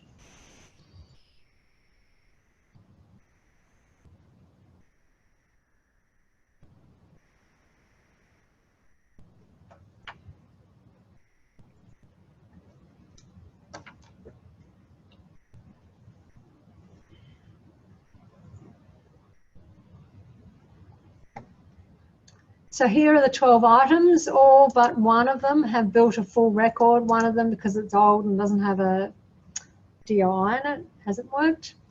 We can come back to that one. But what I want to show you is that, so this is the library, this is the folder that EndNote knows to look inside. And notice the 12 items have now been put inside here.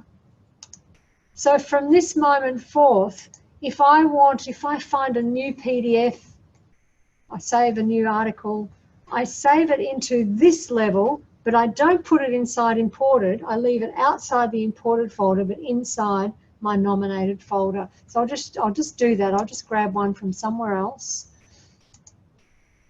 and I'll throw this inside the PDF handling.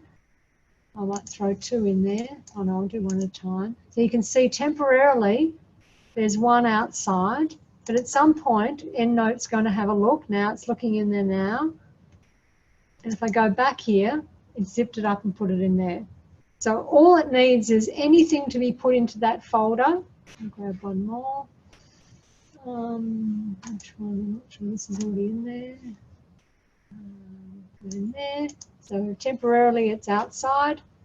Now once it's in here, you could delete it from there if you want. I find it's actually useful for me. I've got thousands inside my imported folder, but every so often, if I'm looking for if I want to attach a PDF to my partner, send it to him by email, I know where I can grab it easily. So I've still got them there, and I can sort my imported folder by title or by date modified if I want to see what are the latest things I've put in there. So if I want to see what I saved on Sunday on my computer at home, I just have a look at, I've usually got them sorted by date modified. So as I say, for me that was an absolute game changer for the way I use EndNote, and you don't have to remember to do anything other than just save everything in that one spot. Juliet has asked if that's your main way, yeah, do you search databases? If I search a database looking for new information, I don't import the reference from the database. I try and grab the PDF always. That's, you know, if I identify from looking in that database that, yep, that looks good, I want to read that, there's no point in me bringing a reference into EndNote unnecessarily. I just go straight for navigating to the full text if I'm able to get my hands on it. Save the PDF into that one folder, and it just automatically comes in. Yeah, so it's not really a bit of both. It's mainly always going straight to save the PDF. Yeah.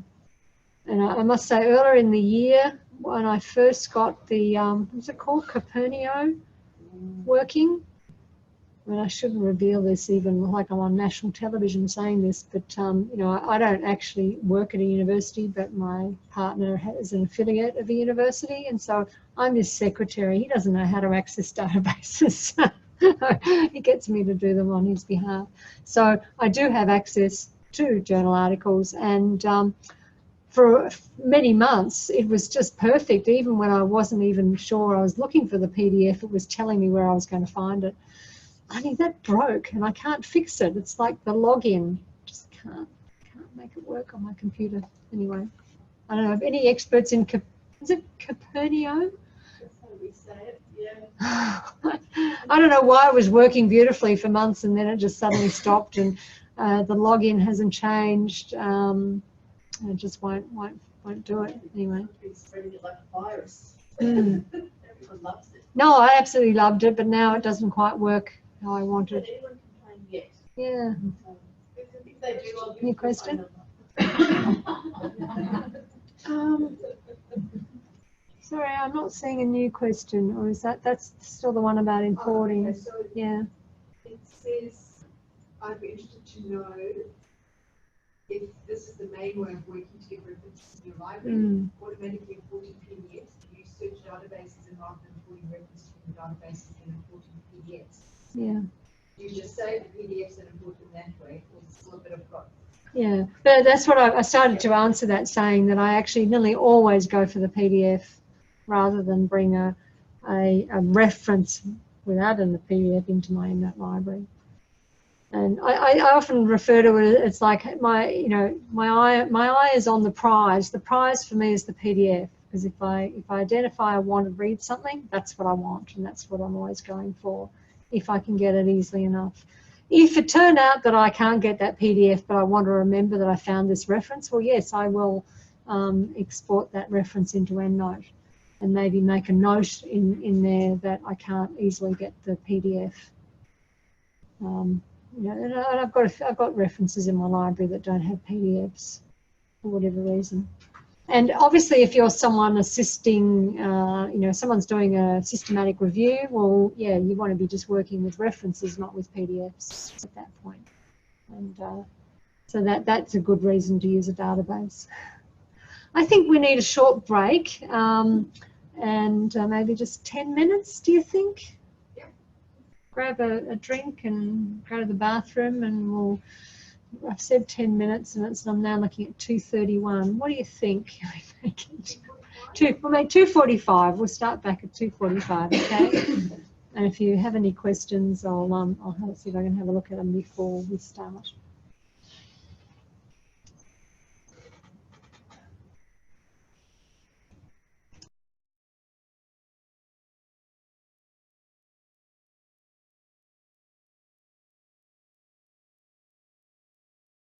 We're back.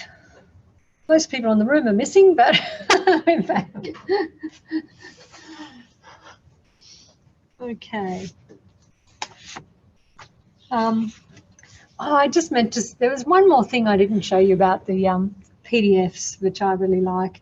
And that is the bottom of page 5, where I've just got my tips for reading PDFs and note-taking.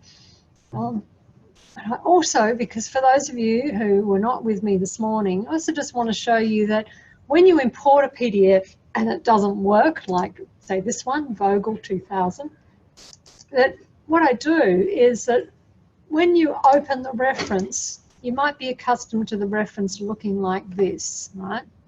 Now, why is that sitting there? How do I get rid of that? Oh, it's the chat box. Okay. And what I do is that I put the PDF panel to the right. And so when you first do that, if you've never done this before, you might be looking at something like this, where the PDF's squished up over to the side. Thank you. So I have my PDF nice and big on my screen, maybe 2/3 of the screen. You don't need that much space over here to edit the references. And firstly, I want to build this reference. So I could just go through methodically, type in authors, the year, the title, but I'm going to begin by just trying to put the title in and see if I can build a reference from here. Just want to make sure there's no gap in there. Okay. I'm just going to quickly close this reference and then run find reference update. So it's one of the options, either right click the mouse. And so it didn't create the reference because there was no DOI, but now it's searching cross-ref. And so there's a good chance that even for something in the year 2000, that it will find available updates, which it has, because here's all the stuff, including keywords, abstract. So I'm just now going to click update all fields. So that's pretty simple. Okay, what else didn't build? Actually, I know I'm going to bring in one more PDF, import file. I'm going to bring in one that's not even a journal article. So we've got Australian Dietary Guidelines, import. So we know this won't work because reports, it's not the reference updates or building a reference from a PDF only works for journal articles. It doesn't work for this. But what I do is have the document nice and big on the screen, and I can build this reference. Initially, I'm going to look on the back of the title page to see if they give a suggested citation. And if they do, which they do here, I'm just going to come in and grab it all from here. So copy author across and year. I'll just type that in rather than copy. 2013 and so on. You can see how easy it is to work. So that's just getting the reference working. I won't do all of it. And of course, I now realise when I get this far down that I haven't changed my reference type, so I need to do that. Now, depending on what referencing style I'm using as to whether government document works better than report. APA government document works best. Anyway, I could continue to populate, but I won't waste any more time with it. What I want to show you is that with any of these, let's say I want to open this one and I want to read it, that looking at it in this format, I scroll down till I've got the research notes field looking at me, and if I decide that there are some things that I want to make a note of, maybe quotes that I want to put in, I'll just jump somewhere into the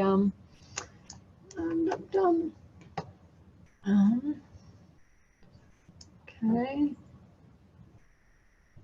and there's a little high cholesterol foods as possible. So I'm going to put it over here. I might make a note. What is it? Page 1175, 1175, and then a quote, and then post it in, and so on. So I don't know why that's scrambled, but anyway.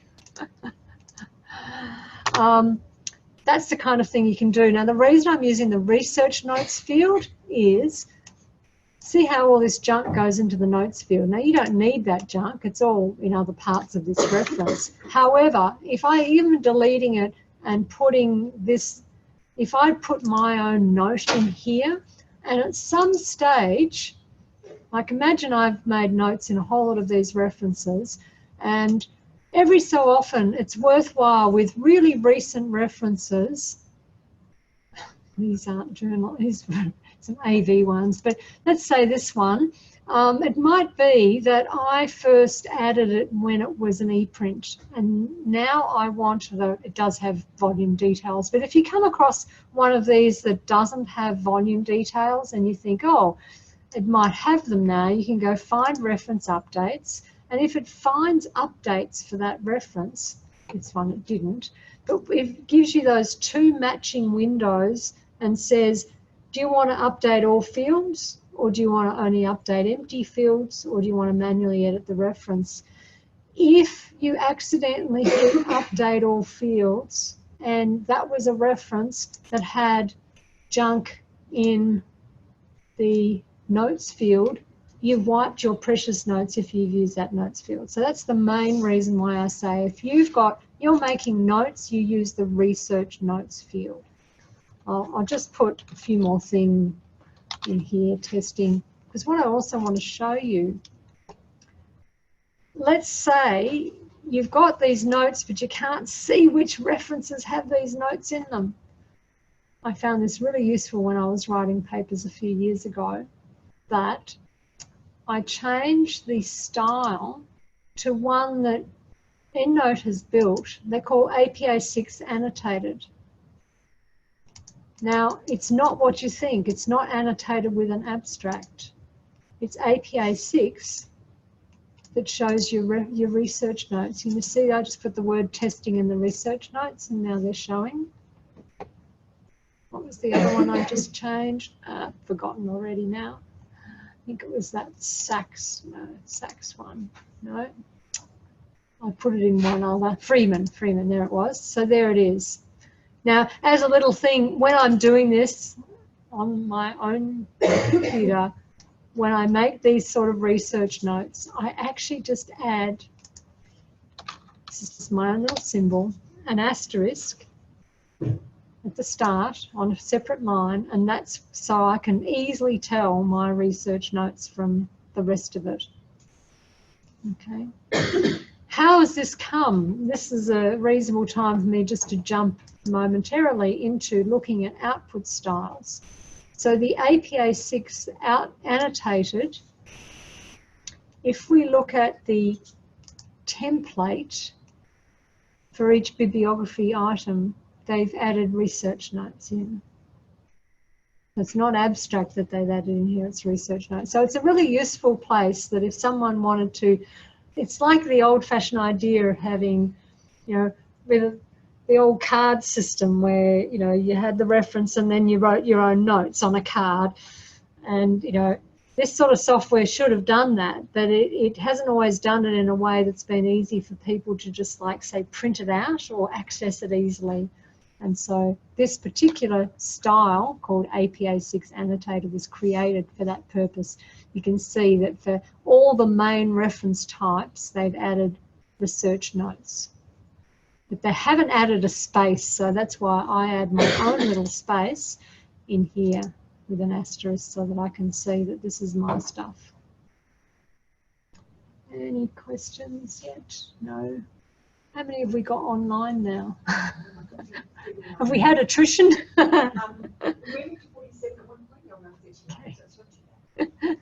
Good. Okay. So at this point, I'm really happy to go in any direction in terms of those FAQs you want to cover. I can look at you know, stuff to do with documents, stuff to do with editing styles, to do with anything else in the sort of EndNote preferences to help you manage your library. So from the room here, any particular questions?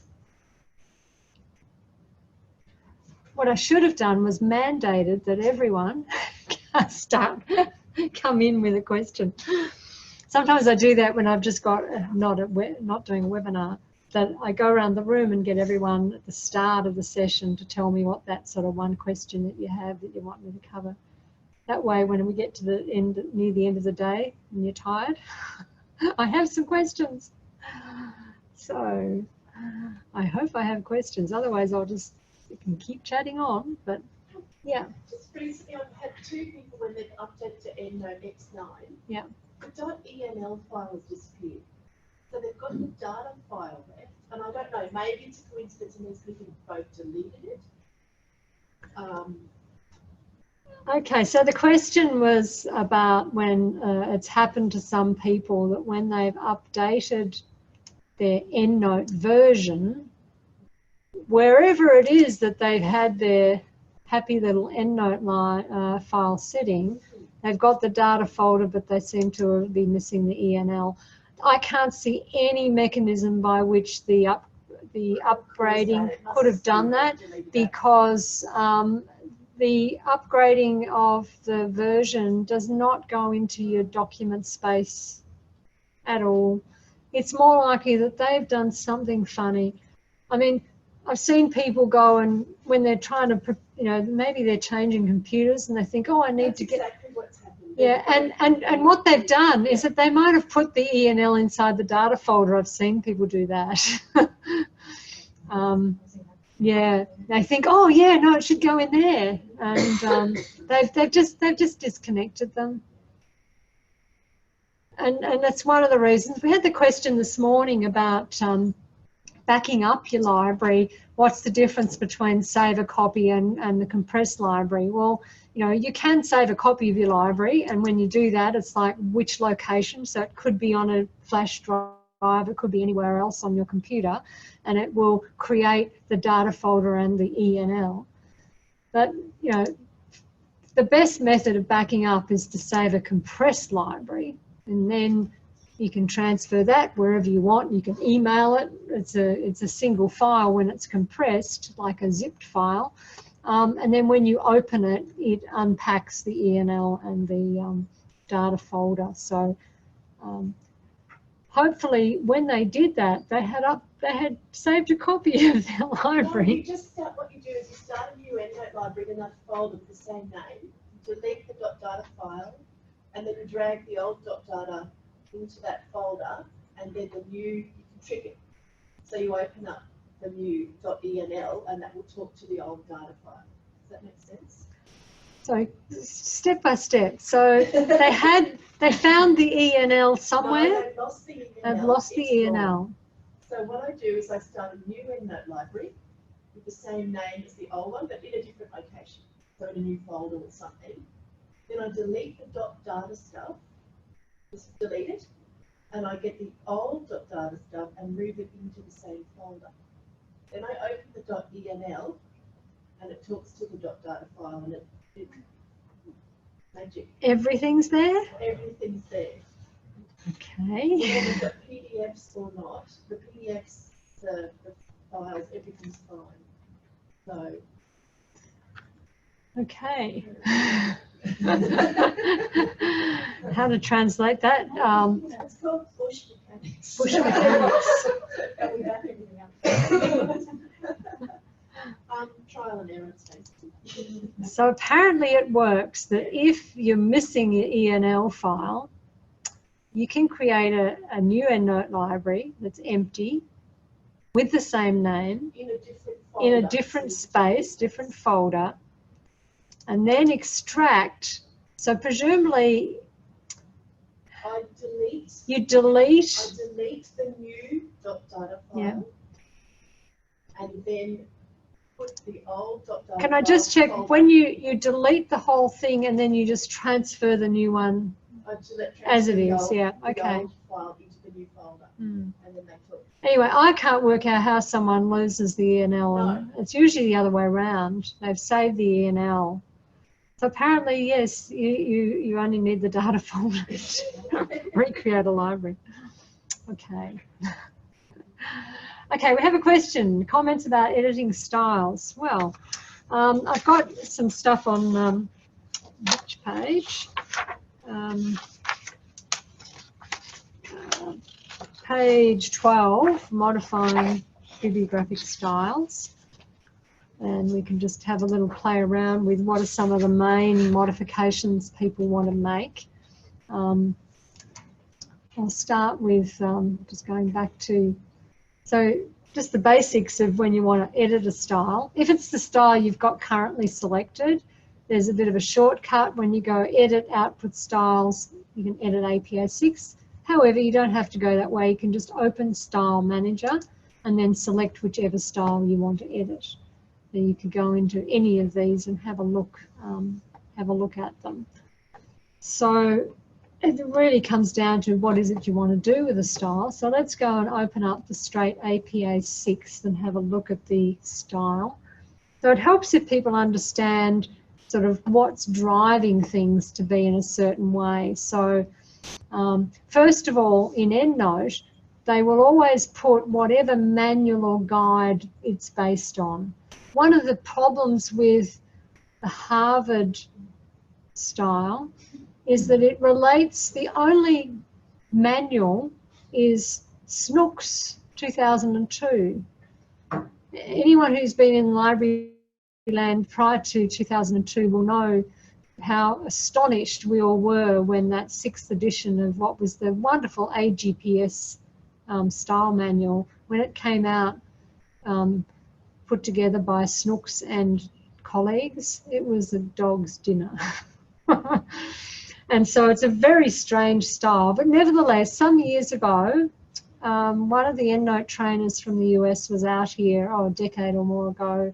I was at a workshop in Melbourne where this woman was doing a train the trainer session, and people had said, why can't we have this Australian style, you know, in EndNote?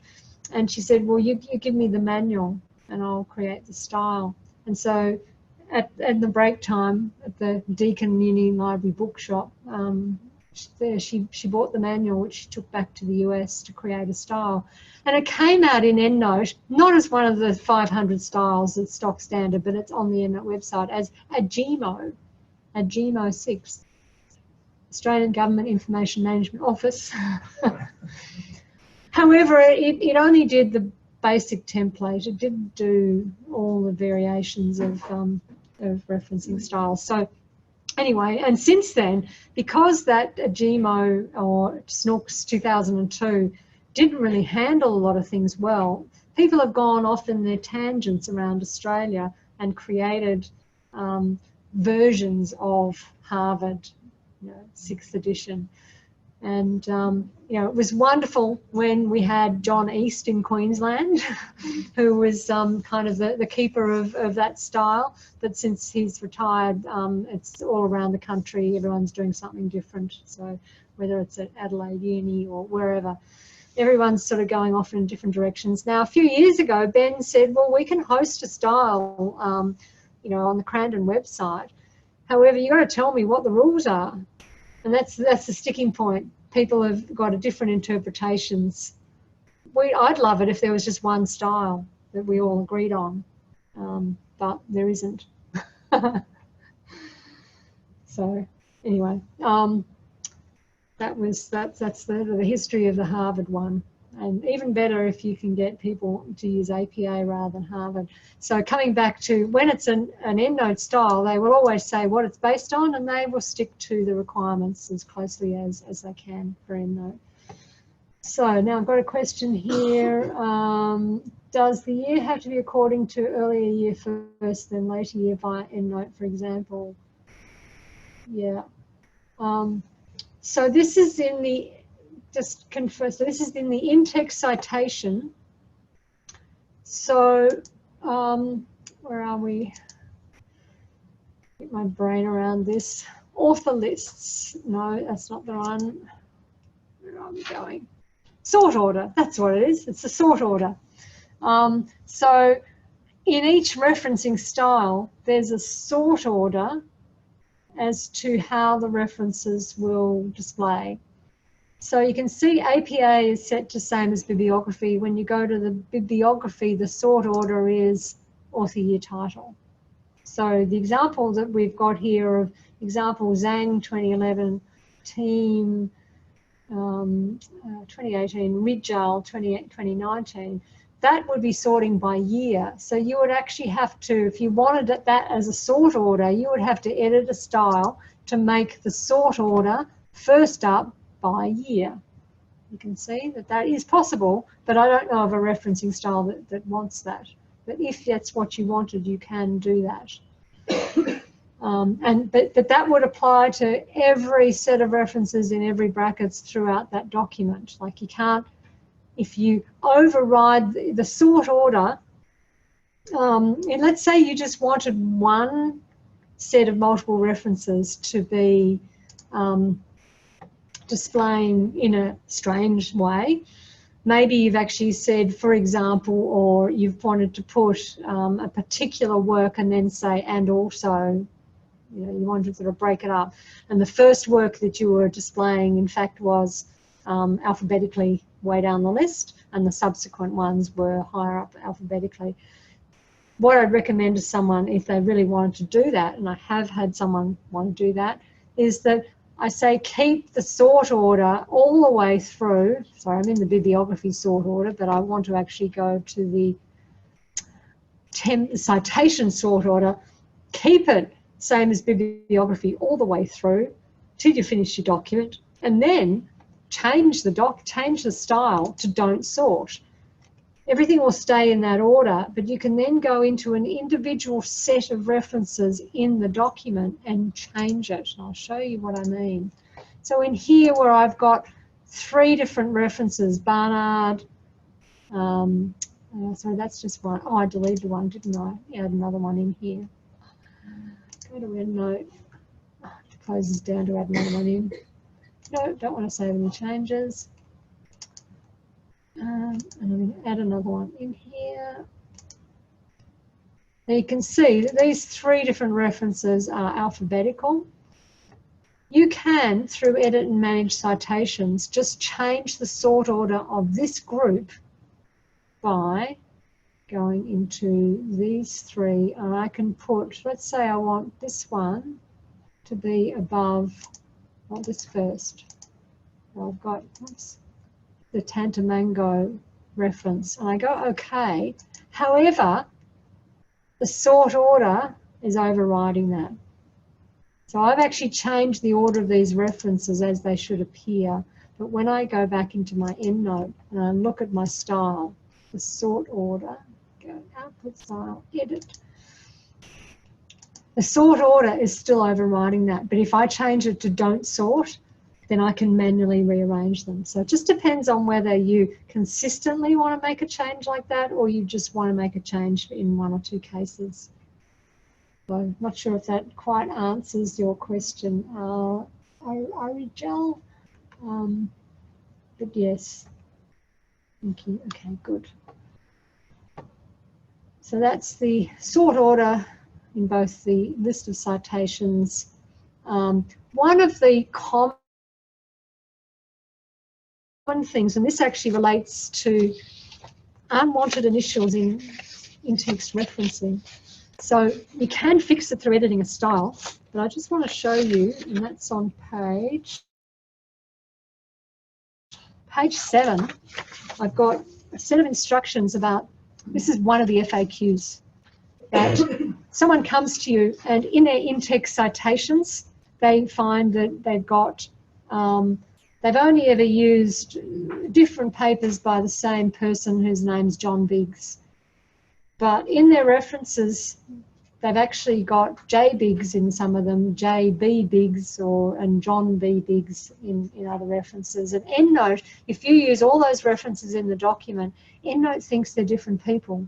And the instruction in the APA style manual is that if you've got different authors with the same last name, that you do put the in-text, you do put the initials in the in-text reference. So EndNote is set to do that automatically if it recognises different authors. But in this case, they're the same author. So there's several fixes to it. There's the long way and the proper way, or there's the shortcut. So since I'm in the style, I'll show you the shortcut. But it has problems with it because it might be that where you genuinely need the initials to be there, they won't be there if I fix it in the style. So on page 7, option 3, which I say is the last resort, but it is the quickest method, is to edit the output style so that the author name says, don't use initial, untick this box and then save it. And if I was going to do that, when I go to close this down and save changes, save it with a new name that's meaningful to what you've done. So you've still got the original style file correct. So don't ever modify one of these styles and leave it with that same file name. That's a recipe for getting confused down the track. So I've got something like no initials can be the style file. It's still APA 6. Everything else about it's perfect except you've unticked that box. Yeah. So does that mean, sorry, just thinking about it with Word, then does Word pick up that as a style? Yeah. Yeah, okay. Yeah. So I'll try and force the issue. Where have I got? Have I got a couple of, actually these are, I've got different authors in Barnard. Let me just see.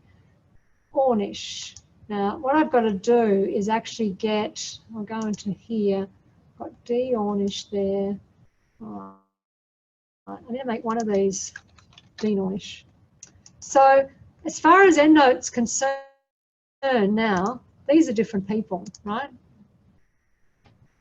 So if I add both of these into my document, let me just do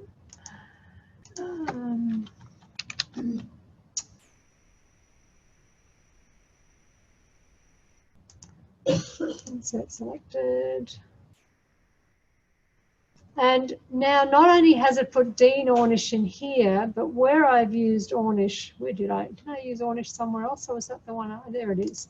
So it's even corrected the one that was already in there. So it's added the initial, or in the case of the other one, it had only the full name. So it's put it in there.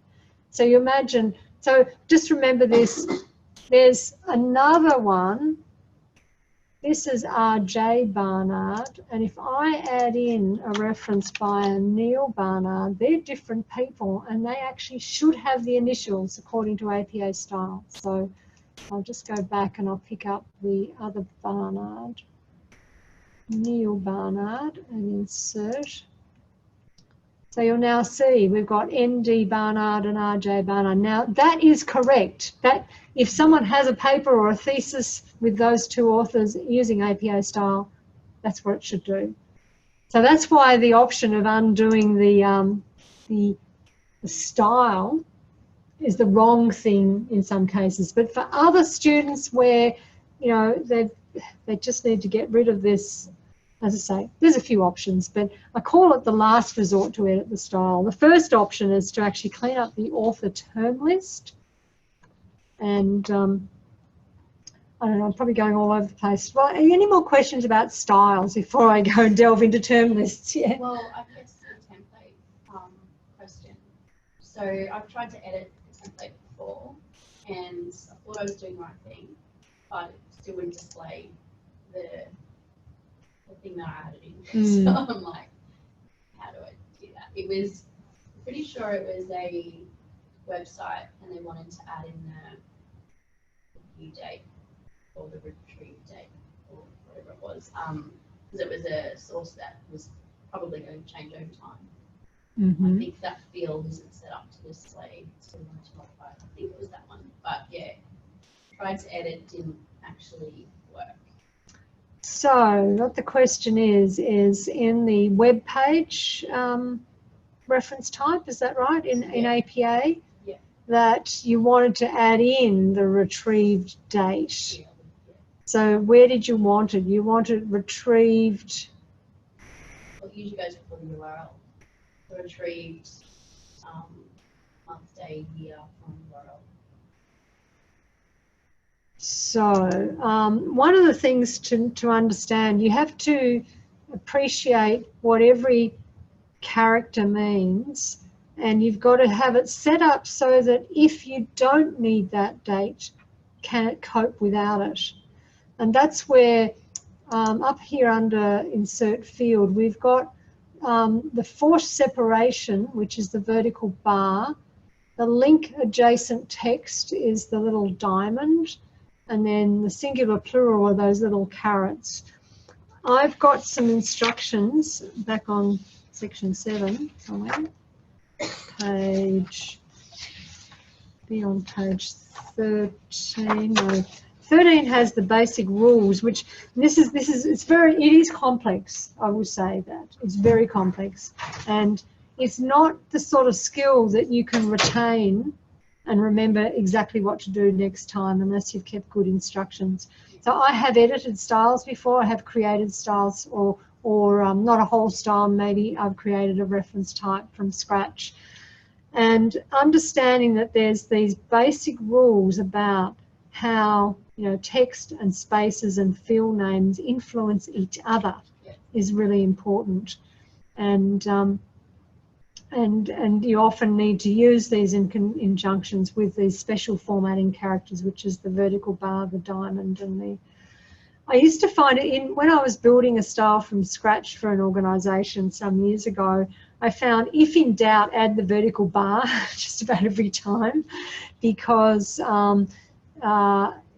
things like, so you can see there's a lot of vertical bars in here, but then the question is the vertical bar before or after a piece of punctuation? Like and really it's just trial and error to get it right. But I guess if you can at least appreciate that if I was going to put something in here, it's like I have to set up special characters either side of it to cope with. What about when you don't want it in there? What about when there is no date? So that you don't end up with double spacing or... So then can you create a new template for a web page with date? So you can have the web page and then web page with date. So I'm looking at No. You would have to actually do a customized, like you would have to create your own reference type. Yeah. And that's what I mean. yeah. So you'd have to, and you could, I guess, build it. You can do things like you can copy this, Control C, and then I've got to go into, remind myself, I've got instructions about modifying reference types back on page 11. So you have to go into preferences. Where are we?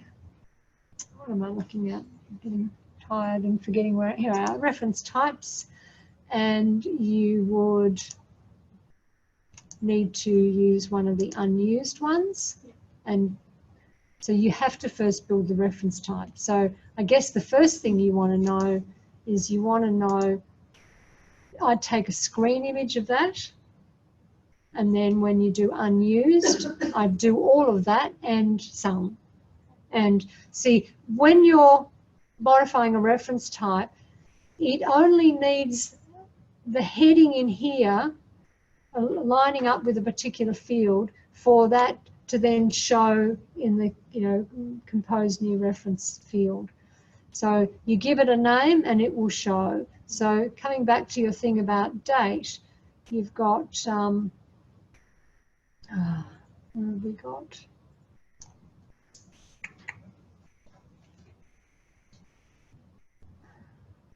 Trying to see which, see they, generic doesn't line up. Like if we look at journal article, we've got to work out where that date is. And also on 7.3. No, I'm trying to think where we, if you were going to put in that date. Well, go to the social media example. I'm pretty sure it actually had that format set up. Because it had, I saw it had retrieved access date. Post date. So next to date, they've got post date. Sorry, you were saying? Yeah, also at 7.3, I guess 0.2. It says, if you insert the vertical bar before this punctuation, blah, blah, blah, punctuation will only appear when the following field is up. This is for the fourth separation. So that character will help you put, like create it will help you use a current template. Yeah. Yeah, I was adding in all things. So it wasn't working. Okay. So yes, in theory, all you need to do in web page, and see, date's got a different meaning down here, but it's okay. Yeah. I saw the social media one. So you first got to fix it in here, and then you've got to edit.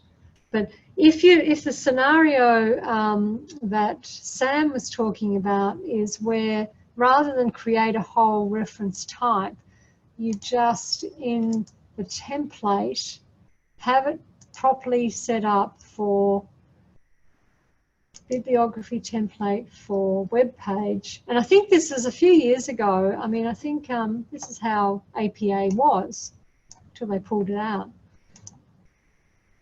So if you could ever go find an old version of APA 6, you might see it, how they did it, because it used to put a date in there, retrieved, and then the date was in there. If you look at the social media one, it actually says it there. It says retrieved access date from URL. So Okay, and so you can see they've got the little, actually it's no longer a diamond, is it? This is another EndNote 9 change. It's like a little circle instead of a diamond.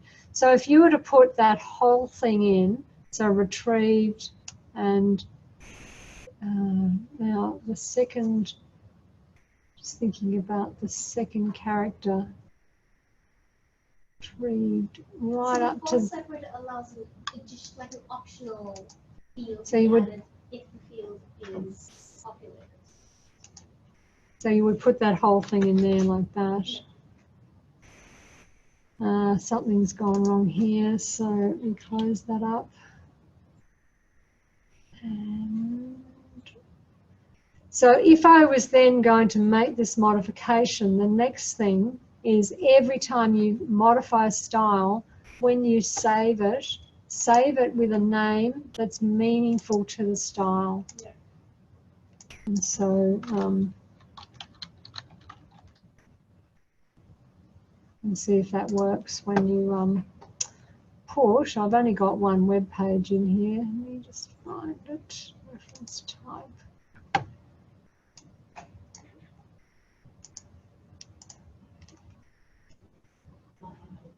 So if I put now, is it in that field? Let's say 17th of July 19, whatever, 2019.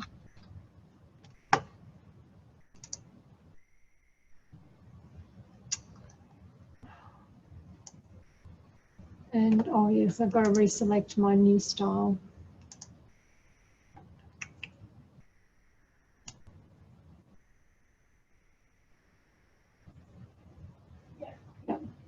It's worked.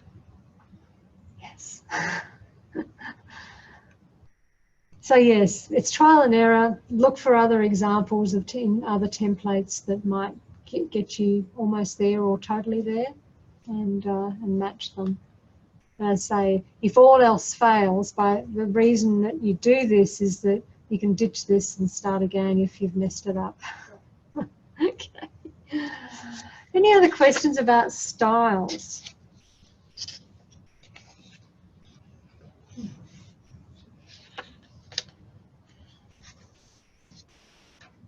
I don't think if there's anything else that's a really common thing people want.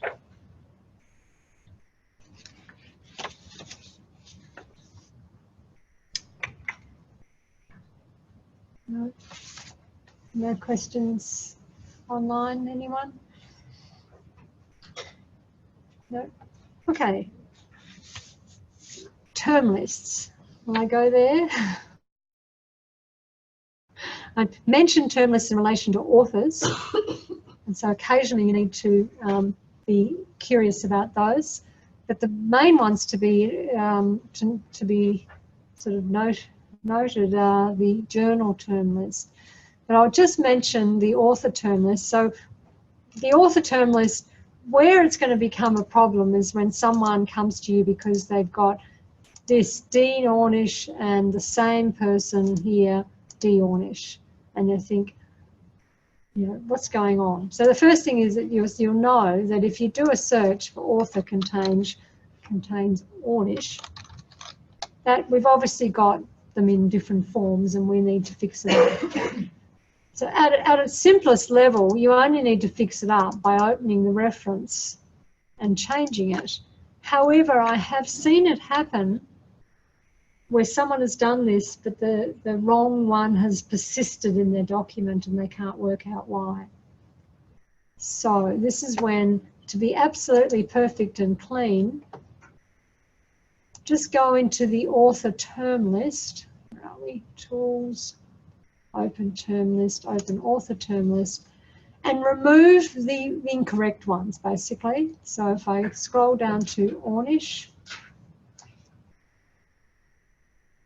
and we just get rid of the variants we don't want. So we can just go delete term. Thanks. So when you delete a term, it doesn't take it out of the reference. It's still sitting there in the reference. And I've noticed I had two versions, so I might think, well, which one do I want to have? Maybe I should have that other one, Ornish DM. Maybe I should get rid of the D and just keep the DM. So I've only got one Ornish in there now, but I've now got to go back to my references and sort them out. So I'm going to close that. And here we go. We've got Ornish in all these places. Let's see. So that one is just D. So I now want the M. So all I've got, I just hit one key, a space bar, and up it came. So I want to fix all of these so they're the same. I'm realising this, I should have not put the M. I should have kept it at D. There would have been fewer to fix.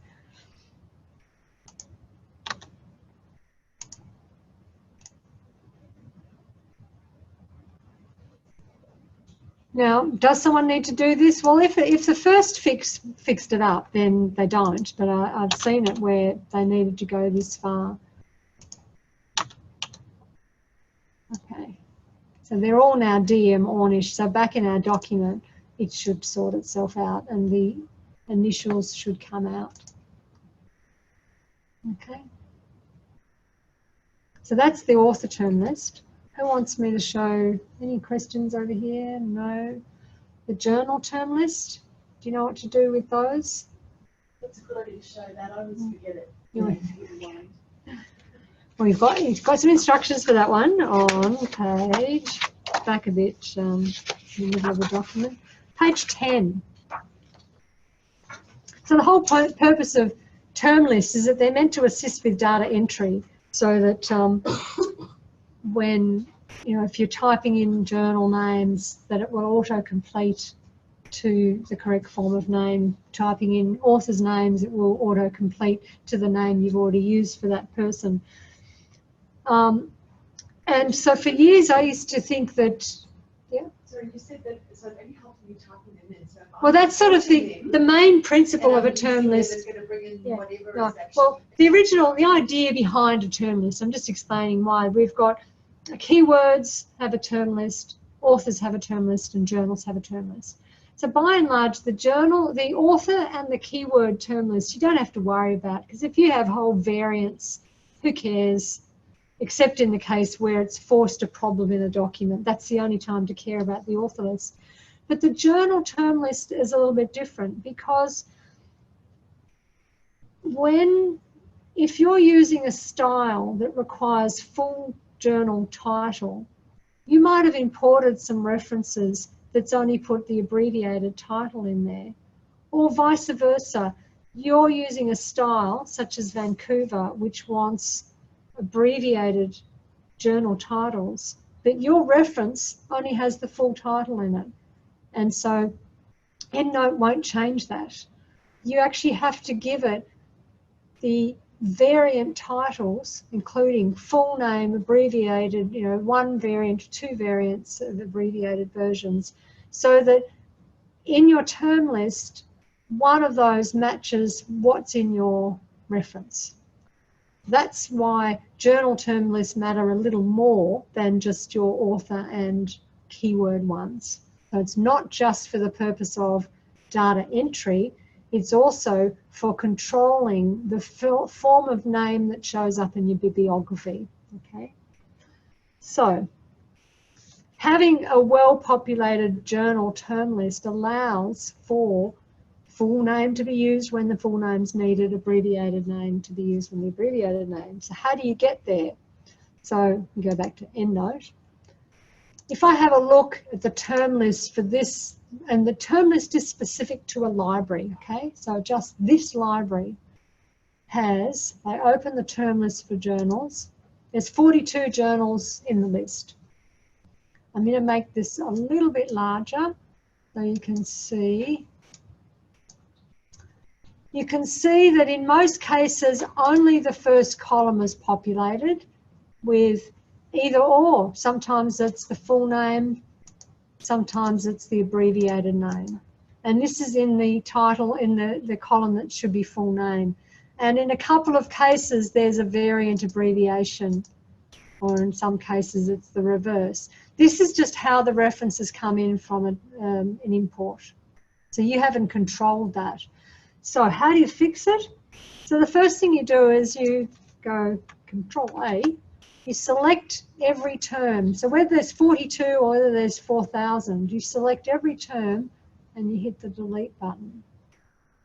Okay, gone, everything gone, empty, clear that. You want to do that. Now, if I was to go into any one reference now and open it up, like if I see Journal of American College of Cardiology in the abbreviated form, it's going to be in red. When I open it up, that reference, I'll see it in red. And closing that reference again would whack that title into the term list again. So I don't want to access my references at all whilst I'm in this process. Okay.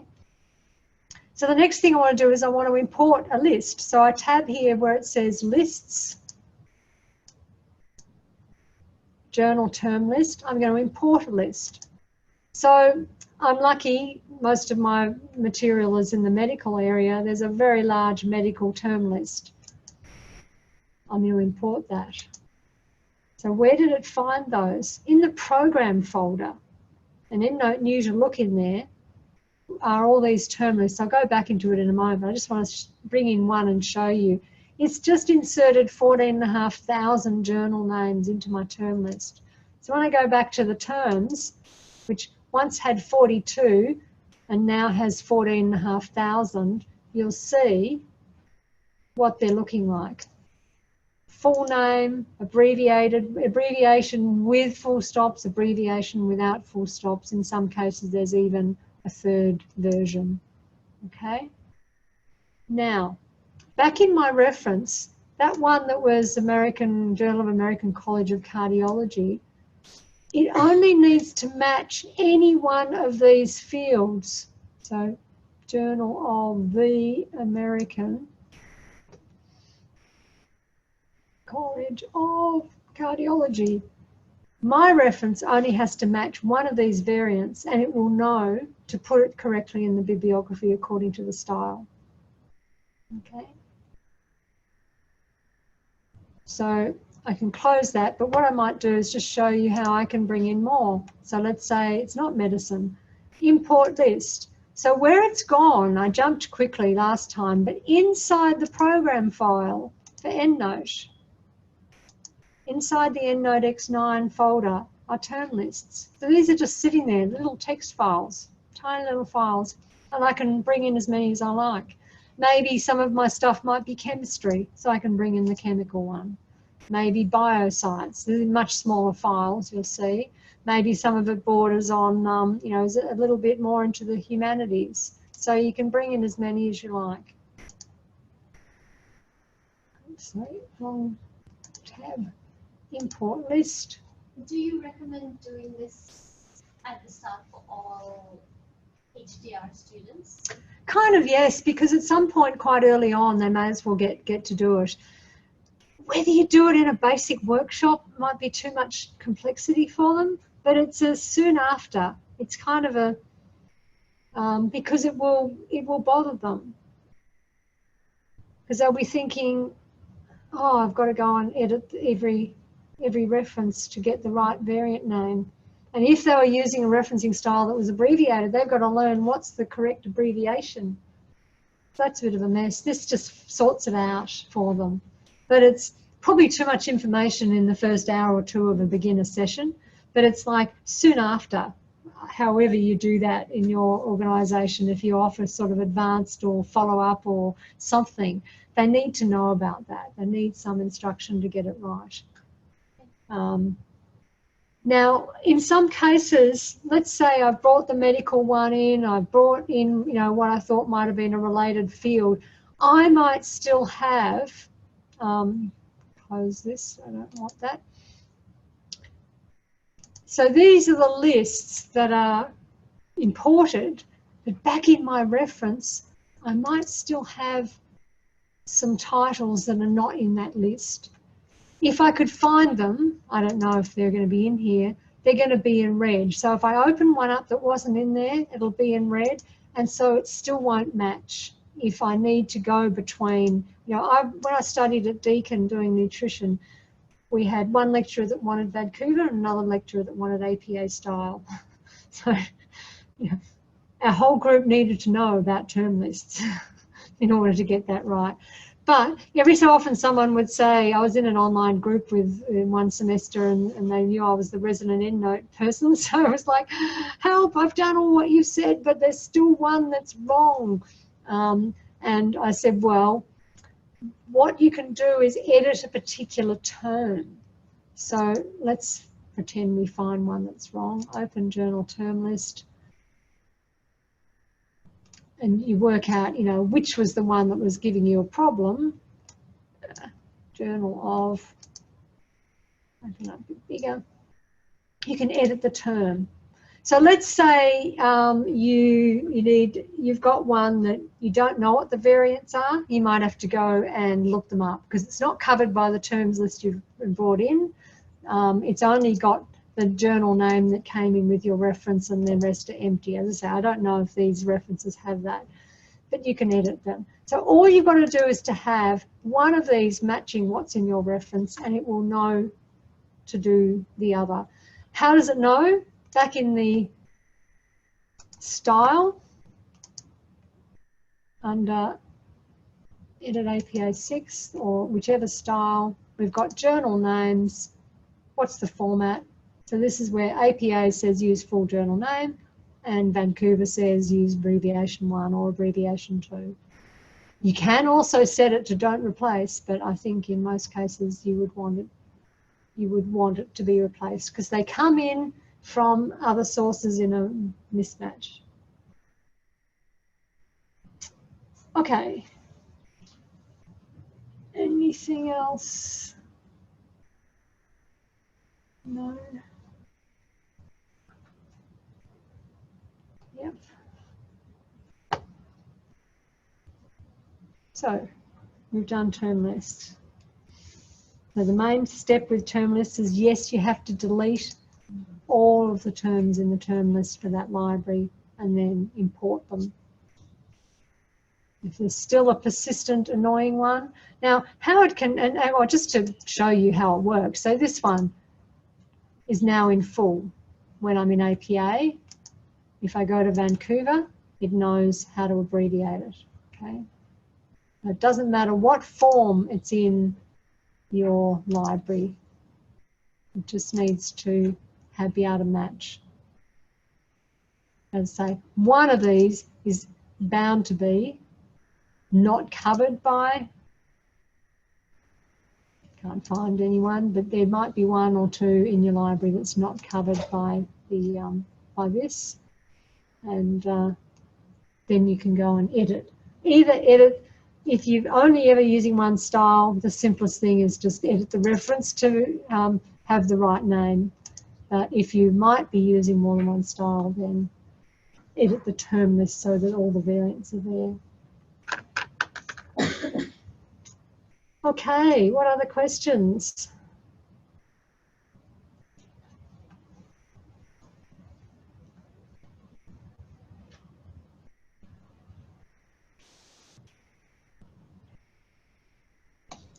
And you keep making them up? What else have we got? Oh, just a little bit about documents. I haven't said much about documents. I talked with the group this morning a little bit about it all. So let me just come back here and go into a document which is live with this EndNote library I've got. In the basic guide, I've actually got a section where I talk about converting to unformatted citations from time to time. Why would you want to do that? So at the moment, this is formatted. So unformatted is where you just go convert to unformatted. Takes the bibliography away, puts the record number in here, and puts the curly brackets, which is the temporary citation marker, in there. And so long as I've got access to the EndNote library that created this document, when I click Update Citations, it's just fine. What I was saying about syncing or sharing a library is that if you are working on a document across computers or across people across computers, different people on different computers with a shared library, then what they need to do is make sure at the end of their session it's left in the formatted state always, so that on their computer, if they ever need to unformat, before they do it, they click that Update Citations, they know that everything will match and they can unformat. So why would you want to unformat? Well, one thing is, if I want to cut and paste some text from one part of my document to another, if when I do this and I find there's an embedded reference, it's very dangerous to just cut and paste. It might work, and it might work again and again, but it's happened too many times where people have had all the references scramble. So for that reason, we say if you're going to cut text around in your document, convert to unformatted before you begin. Unformat. Quite safe to cut this. It was the first sentence. I'll put it back at the first sentence. Cut and paste. And then you can update citations and format again. If you're merging documents, say you've got 10 chapters of your thesis and you need to put them all together in one, you should do it in the unformatted state. However, if ever I've had someone come to me and say, how do I merge my chapters? And I say, well, first unformat every document and then you copy them, you merge them like that. If they say to me, how do I do that? If they're at the end of their PhD and they don't know about unformatting citations, there's a high chance they're going to have a big disconnection with their EndNote library, a very high chance. So one of the other good reasons for regularly unformatting and updating is that you know that everything's talking this library to this document. Now, there's been a question about possible to have the basic guide. It wasn't sent to us if we didn't attend the morning session. I did send, I did send both to Catherine so she can send that around, yeah. Okay. So what else in documents? So I've also got a few notes on pages sort of 6, 7 about working with long documents. The first thing is that to understand that Word can become quite unstable when a document's really large. And a document can come large in a combination of ways. EndNote does add complexity to it, tables, images, track changes. And if someone is finishing a PhD, I will say to them, keep your chapters separate as long as possible. Don't merge them too early.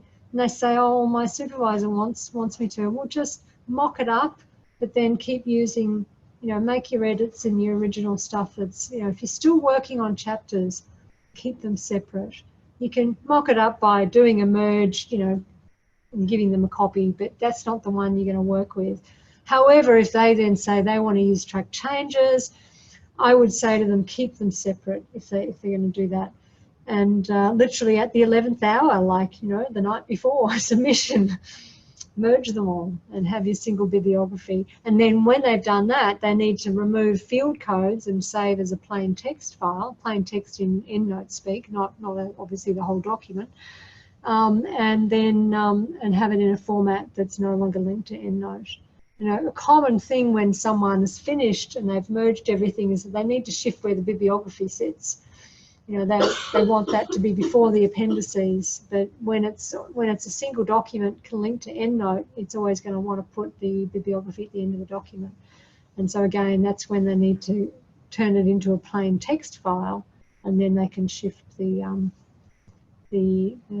bibliography into the right page.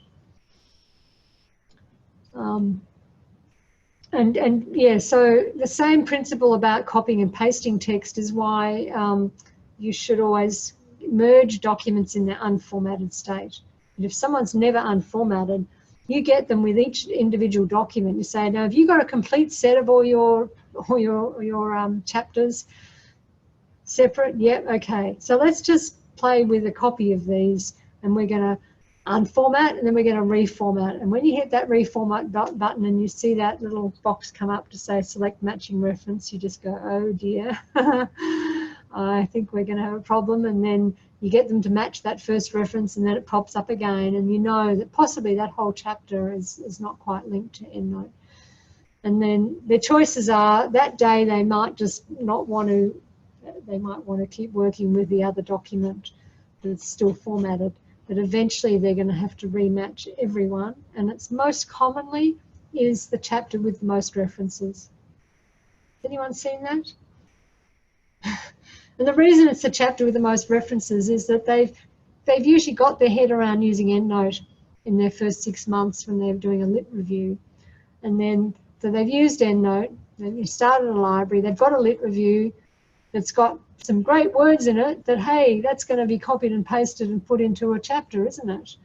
And that's often where the problem starts. And you end up using an EndNote library that's not the same as the original, and the references don't match. So if they're routinely unformatting and reformatting, they know they won't have a problem. Yep.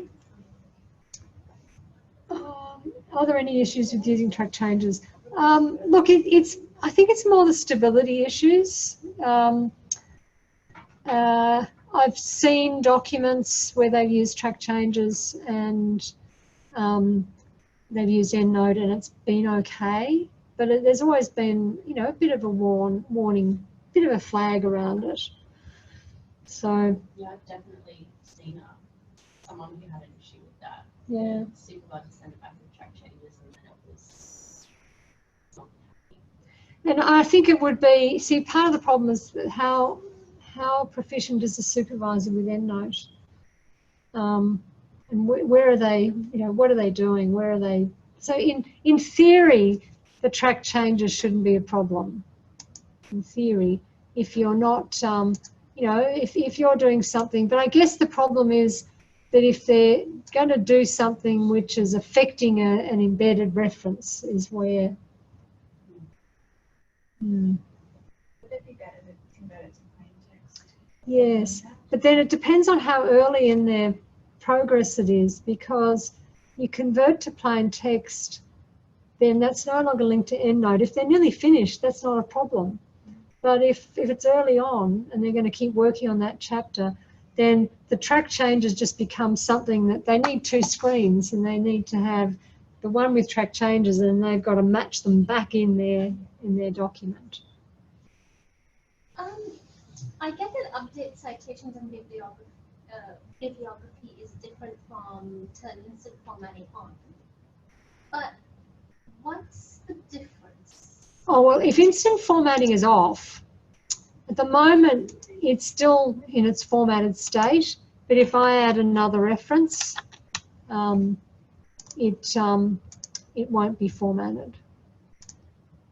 See? So that's all. It's just instant formatting is off in terms of every reference I add, it's not instantly formatted.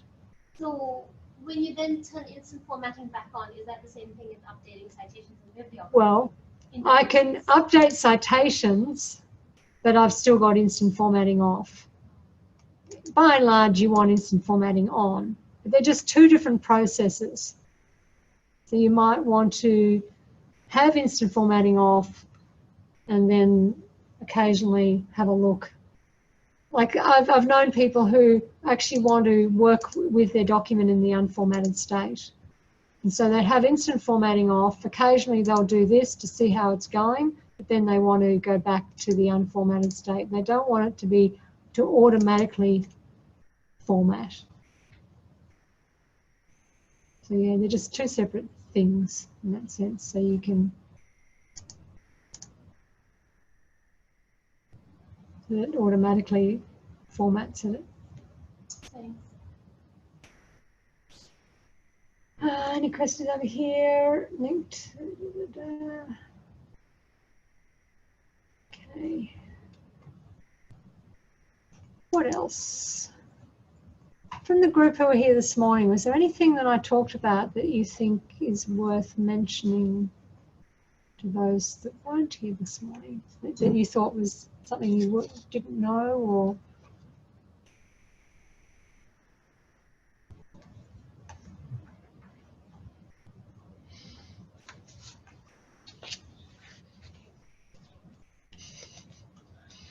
Okay, well, in our final part, we could talk a bit about just like in terms of EndNote training.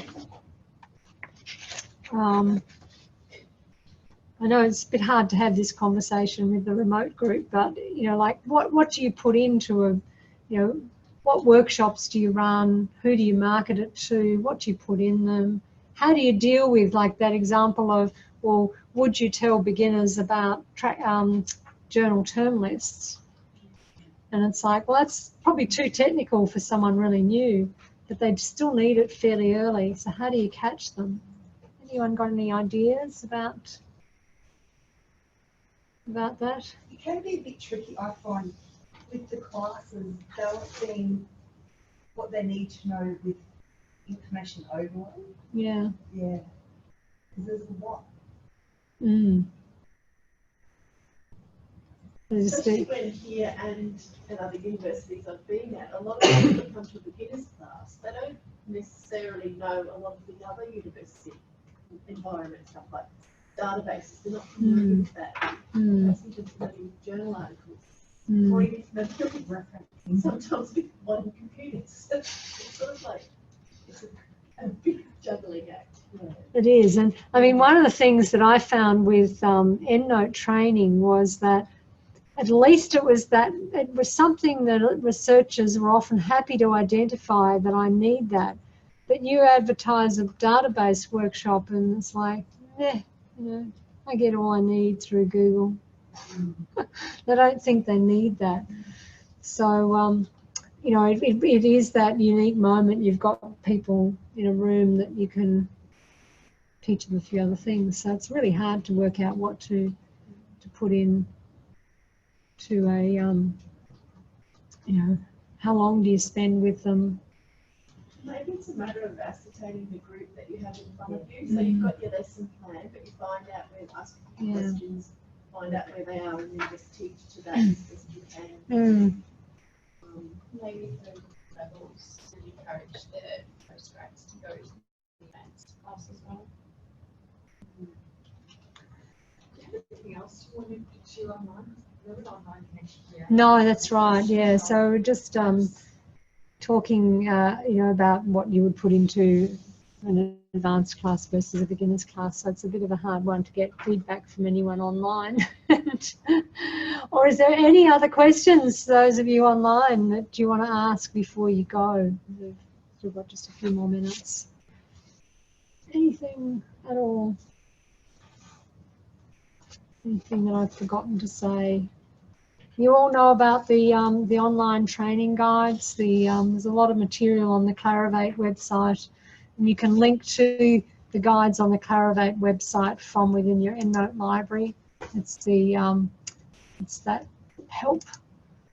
Where are we? EndNote tutorials and more. Whoops, that's gone to another screen. Pop it over here. And that takes you to the libguide for EndNote X9. And there are other guides as well if you've got anyone still using an older version. So there's a lot of information there. The training videos. So really easy to put newbies onto watching some of those videos as well. And whenever you've got a problem that you're trying to troubleshoot, you know, the very first thing that I do and I've always done is you just use Google and kind of put in the error message or whatever it is, and just see somewhere in the world some keen librarian is going to have written a set of instructions, or it will be on the sort of the Clarivate website. So that's the best way of starting. But remember that you know, if you have a tricky issue, Ben is your go-to person, and the sort of things that he's really helpful for is where someone does have a corrupt library, that he can talk someone through, you know, which of the files. There are particular files that will be inside the data folder that might need removing.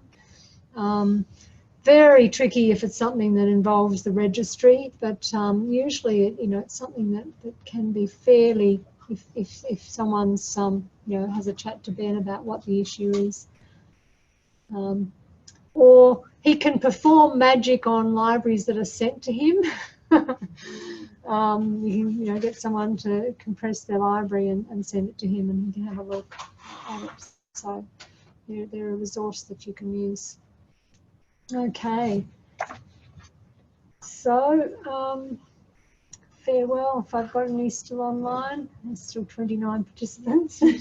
But I'm happy to, we started to go on a slight tangent about the training, and I'm happy to still talk about that if you want, just in terms of what workshops you do. Yeah.